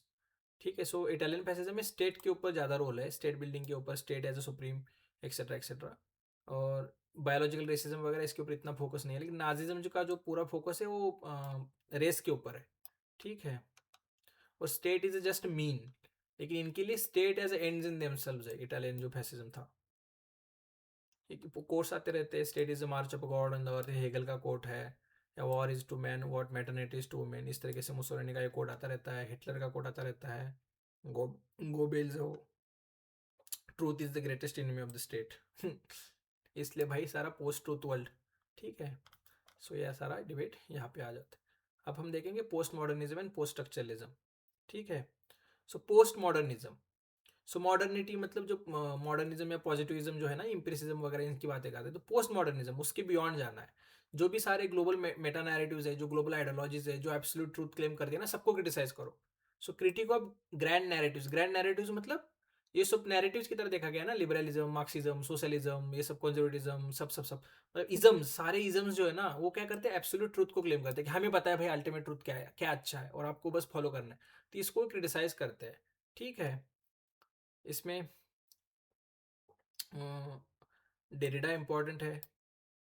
ठीक है। जो डिकंस्ट्रक्शन की बात करते हैं, सब कुछ डिकंस्ट्रक्ट करो। एक क्रिटिकल एनालिसिस का एक मेथड है ये, जो भी हम टेक्स्ट पढ़ेंगे, जो भी हम उसमें कॉन्ट्रडिक्शन ढूंढो, उसको डिकंस्ट्रक्ट करो। ठीक है। स्पेक्टर ऑफ मार्क्स, डेरिडा का इंपॉर्टेंट बुक है। इसके बाद फूको आते हैं इसमें, डिसिप्लिन एंड पनिश हो, पैनोप्टिकन जो भी ये मॉडल था, एक्चुअली बेंथम का था शायद, बेंथम या हेगल का, वहाँ से इन्होंने इसको लिया है। ठीक है। उसके बाद फोकस हिस्ट्री ऑफ सेक्सुअलिटी हो, जिसमें बायो पावर या रिप्रेसिव हाइपोथेसिस वगैरह की वो बात करते हैं। आर्कियोलॉजी ऑफ नॉलेज हो, या जीनोलॉजी ऑफ पावर हो। ठीक है। ये सब बातें यहाँ पे वो करेंगे। ये मैंने एक्सप्लेन नहीं कर रहा क्योंकि ये फैक्ट शीट है, मतलब आप आपके एग्जाम में तो इसके इतने डेप में जाके नहीं क्वेश्चंस आएंगे, बस ये कीवर्ड्स आएंगे। जिसको नहीं पता है, आई होप सो आप पॉज करो और ये पढ़ो, या तो ये नोट जो मैं शेयर करूंगा टेलीग्राम पे बीइंग पॉलिटिकल के चैनल पे, वहां से आप पढ़ लो। पावर नॉलेज का कनेक्शन के ऊपर क्वेश्चन, बस इतना पावर नॉलेज इतना ही आएगा आपके एग्जाम में, ठीक है। डिस्कोर्सेस की बातें करते हैं। सो डिस्कोर्स मतलब क्या होता है कि जो डोमिनेंट क्लास की जो आइडियाज होता है उसको एज ए डिस्कोर्स सेट किया जाता है, एक कॉमन, हमें वो लगता है कि वही कॉमन सेंस है, वही स्टैंडर्ड है, ठीक है। सो वो जो सोशल नॉर्म्स होते हैं उनको इंस्टीट्यूशनलाइज किया जाता है। रिजिम्स ऑफ ट्रूथ्स, ये सारी चीज़ें फुको से रिलेटेड है, ठीक है। So bio power, bio politics, disciplinary power, या पैनोप्टिकल मॉडल जो है उसका, ठीक है। गवर्नमेंटेलिटी, मतलब हर चीज़ गवर्नमेंट को रूल्स वगैरह से लेके नहीं आनी पड़ती, मतलब वो अदर वे से भी हमें हमें रेगुलेट करता रहता है, ठीक है, जिससे हम सेल्फ गवर्न करते रहते हैं खुद को। तो ये सब यहाँ से आता है। देन ये है लोटार्ड, ठीक है, जीन फ्रैंकोस लोटार्ड, उनका post modern condition book important है, आपके एग्जाम में आ सकता है। So post modernism as a incredibility towards meta narratives, तो मेटा नैरेटिव्स को रिजेक्ट करना है, जैसे मार्क्सिज्म हो या बाकी के सारे जो भी हो। जीन बर्ड्रिलैड, ठीक है। इसके बाद चंतल मोफे, अर्नेस्ट लैक्लो, लैक्लो इंपॉर्टेंट है, hegemony and the social strategy हो एक्सेट्रा, ये बुक्स इंपॉर्टेंट है। रिचर्ड रॉटे भी इंपॉर्टेंट है, ठीक है। इसके बाद सो ये था पूरा पोस्ट मॉडर्निज्म, पोस्ट स्ट्रक्चरलिज्म, ठीक है। तो बियॉन्ड स्ट्रक्चर, बियॉन्ड जो मेटा नैरेटिव्स के, ये सबको क्वेश्चन करो, जो भी है उसको जैसे कि वैसा मत लो, सब क्वेश्चन करना है, ठीक है। लास्ट थ्योरी है ये आपका, लास्ट आइडियोलॉजी है कम्युनिटेरियनिज्म। तो ये पूरा लिबरलिज्म को क्रिटिसाइज करेंगे क्योंकि वो इंडिविजुअल की बात कर रहे हैं, तो ये पूरा कम्युनिटी की तरफ लेके जाएंगे। इसमें सबसे इंपॉर्टेंट आ जाते हैं एलेस्डर मैकेंटायर, आफ्टर वर्चू, इनका बुक आता रहता है आपके एग्जाम में, ठीक है। सो एनलाइटनमेंट को रिजेक्ट करेंगे क्योंकि वो सॉर्ट ऑफ यूनिवर्सलिज्म की वो बात कर रहा था, तो यूनिवर्सलिज्म मतलब सा इंडिविजुअलिज्म या यूनिवर्सल है उस तरीके से। So justice is rooted in the practice of, मतलब कोई यूनिवर्सल आइडिया नहीं हो सकता है, हर एक कम्युनिटी के लिए उसके उसके लिए क्या इंपॉर्टेंट है ये बदलता रहता है, ठीक है। So justice is rooted in the practice of specific community की जो आइडियाज है, जो वैल्यूज है, उसको इंपॉर्टेंस देंगे, ठीक है। उसके बाद इसमें वॉल्जर आएंगे, sphere of justice, complex equality की जो बातें करते हैं, तो अलग अलग स्पेयर्स की बातें करते हैं, अलग अलग स्पेयर में अलग अलग गुड की वैल्यू डिफरेंट हो जाती है। इसमें थीक एंड थीन एक्सेट्रा ये सब आएगा। उसमें अमिताई इट्जोनी ये सब मुझे लगता नहीं है, इनका बस कम्युनिकेटेरियन मैनिफेस्टो वगैरह याद रखो। सैंडल इंपॉर्टेंट है, आपके एग्जाम में आते रहते हैं। सिचुएटेड सेल्फ की बात करते हैं, अनइनकम्बर्ड सेल्फ जो लिबरलिज्म का है, रॉल्स का है, उसको क्रिटिसाइज करेंगे। ऐसे कैसे वेल ऑफ इग्नोरेंस के बीच आप सब भूल जाओगे भाई, आपकी क्लास, आपका आइडेंटिटी, आपका रिलीजन, आपका जेंडर, सब इन्फ्लुएंस करता है आपके आइडियाज़ को, ठीक है। सो politics of the common good वगैरह, इनकी इनकी सीरीज भी है यूट्यूब पे, बहुत अच्छी है। सैंडल की, सॉरी सैंडल की है या टेलर की, चार्ल्स टेलर की है, नहीं इनकी है शायद, सैंडल की है, ठीक है। व्हाट इज जस्टिस करके। सो चार्ल्स टेलर के sources of self, politics of recognition, ये भी आता रहता है आपके एग्जाम में। बेंजामिन बारपर इंपॉर्टेंट है, स्ट्रॉन्ग डेमोक्रेसी की बात करते हैं, सिविल सोसाइटी की बात करते हैं। Daniel Bell, end of ideology debate इनका आता है। एंड ऑफ हिस्ट्री जो है वो फुकुयामा का है, ठीक है। और एंड ऑफ आइडियोलॉजी है डैनियल बेल का। तो इतना ही आएगा बस आपके एग्जाम में, इससे ज़्यादा वो है क्या, इसमें नहीं क्वेश्चन आएंगे वो, ठीक है। So grand secular religions like Marxism are exhausted in the west वगैरह एक्सेट्रा। सो इनका राइट टॉक्स, रॉबर्ट पुटनम का सोशल कैपिटल आएगा, सिविक वर्चू आएगा, ठीक है। देन एनार्किज्म जो है उसमें पीजे प्रोडान इंपॉर्टेंट है, व्हाट इज प्रॉपर्टी वगैरह, प्रॉपर्टी इज अ थेफ्ट, ठीक है। म्यूचुअलिज्म की वो बात करेंगे, थॉमस मूर, यूटोपिया आता रहता है। देन विलियम गॉडविन, गांधी भी खुद को फिलोसॉफिकल एनार्किस्ट कहते हैं। Mikhail Bookchin, Bakunin, sorry sorry Mikhail Bakunin, God in the state. So collective anarchism की बात करते हैं, प्रोपेगेंडा ऑफ द डेड की बात करते हैं। मतलब यही बस कीवर्ड्स आएंगे आपके एग्जाम में, और क्या पूछेंगे। देन इसमें मैक्स टर्नर नहीं मुझे लगता, लियो टॉल्स्टाय आ सकते हैं क्योंकि इनका गांधी, थोरो टॉल्स्टाय, इन लोगों का इंपॉर्टेंस है ना गांधी जी की लाइफ में, तो वहाँ से क्वेश्चन आ जाता है। The kingdom of God is within you. So religious anarchism, Gandhi खुद को फिलोसॉफिकल एनार्किस्ट कहते हैं, एनलाइटेंड एनार्किस्ट कहते हैं। इम्मा गोल्डमैन, इनका anarcha feminism, state as a destroyer, ठीक है। Then Robert Paul Wolff, so conflict between authority and autonomy, या मुरे बोकचिन। मुझे लगता नहीं ये सब इतने भी ज़्यादा डेप में वो लोग जाएंगे, इसलिए कि कुछ छूटे ना भाई, गलती से कुछ आ गया तो एटलीस्ट नाम तो आपके आपने देखा होगा, फोटो भी यहाँ पे देखा है, तो एटलीस्ट हो सकता है कहीं से क्लिक हो जाए, Henry David Thoreau, civil disobedience जो गांधी जी का कंसेप्ट है, इनसे इन्फ्लुएंस्ड है। ठीक है। फिर चॉम्स्की, एनार्को सिंडिकलिज्म वगैरह। तो ये सब था आइडियोलॉजीज, हमने सारे आइडियोलॉजीज कवर कर दिए। ये नोट में शेयर कर दूंगा इस टेलीग्राम चैनल पे। और मैंने लगभग 2000 के अराउंड आप एमसीक्यूज शेयर किए इस चैनल पे, जो सेकंड नंबर का चैनल है, इसके ऊपर अराउंड 2000 एमसीक्यूज शेयर किए हुए। और मुझे जी मतलब मैंने खुद से क्रिएट नहीं किए हुए, जो जो भी चैनल्स मुझे मिल रहे टेलीग्राम पे है, उन सारे चैनल्स के एमसीक्यूज को मैं क्लब करके यहाँ पे एक जगह पे डाल रहा हूँ, जहाँ से आप आपने सॉल्व भी किया हो तो भी फिर से सॉल्व करते रहना, क्योंकि बहुत सारे हो जाता है, आप भी आपको बोलोगे सॉल्व किया हुआ है, लेकिन क्या होता है ना कि बाद में मिस्टेक्स करोगे, तो जितना ज़्यादा सॉल्व करोगे प्रैक्टिस होती रहेगी। यहाँ पे आप पढ़ते रहोगे, रिवाइज करते रहोगे, आपके जो भी नोट्स जहाँ से भी आप पढ़ रहे हो उसी सोर्सेज से स्टिक रहो, यहाँ पे बस रिवीजन करो। और प्लीज़ चैनल को सब्सक्राइब करना, क्योंकि जितने ज़्यादा सब्सक्राइबर्स बढ़ेंगे, जितने ज़्यादा आप कमेंट्स करोगे, लाइक करोगे, तो उतने ज़्यादा क्या होगा, हमारी वीडियोस की रीच बढ़ेगी। सो जितने भी ज़्यादा हम्बल बैकग्राउंड के स्टूडेंट्स हैं जो पेड क्लासेस नहीं लगा पा रहे हैं, लगा भी है रहे लेकिन वहाँ भी इतना खुश नहीं है, तो ये सब उनकी तरफ ये वीडियोस चले जाएंगे, तो अच्छे से अच्छा रहेगा, मतलब सब सब जगह नॉलेज का डिसमिनेशन हो जाएगा। ठीक है। So thank you all for watching in till the end. आपको प्लीज़ टेलीग्राम ग्रुप को ज्वाइन करना है, ये नोट भी मैं शेयर कर रहा हूँ। आप खुद के पास मत रखो, बस अपने बाकी फ्रेंड्स में भी शेयर कर दो, फ्रेंड्स सब स्टडी ग्रुप्स में वगैरह। और प्लीज़ इस टेलीग्राम ग्रुप को बीइंग पॉलिटिकल अगर सर्च करोगे तो ये आ जाएगा। ठीक है, वहाँ पे प्लीज़ ज्वाइन करना है। सारी पॉलिटिकल थ्योरीज भी कंप्लीट कर दी हमने, पॉलिटिकल आइडियोलॉजी भी सारी कंप्लीट कर दी, यही से क्वेश्चन आने जो भी आने। ठीक है। So thank you for watching, आपका ऐसे ही प्यार बना रहे। प्लीज़ फीडबैक में हमें बताओ कुछ कमियाँ लगी तो, और हम ज़रूर जल्दी मिलेंगे। Thank you.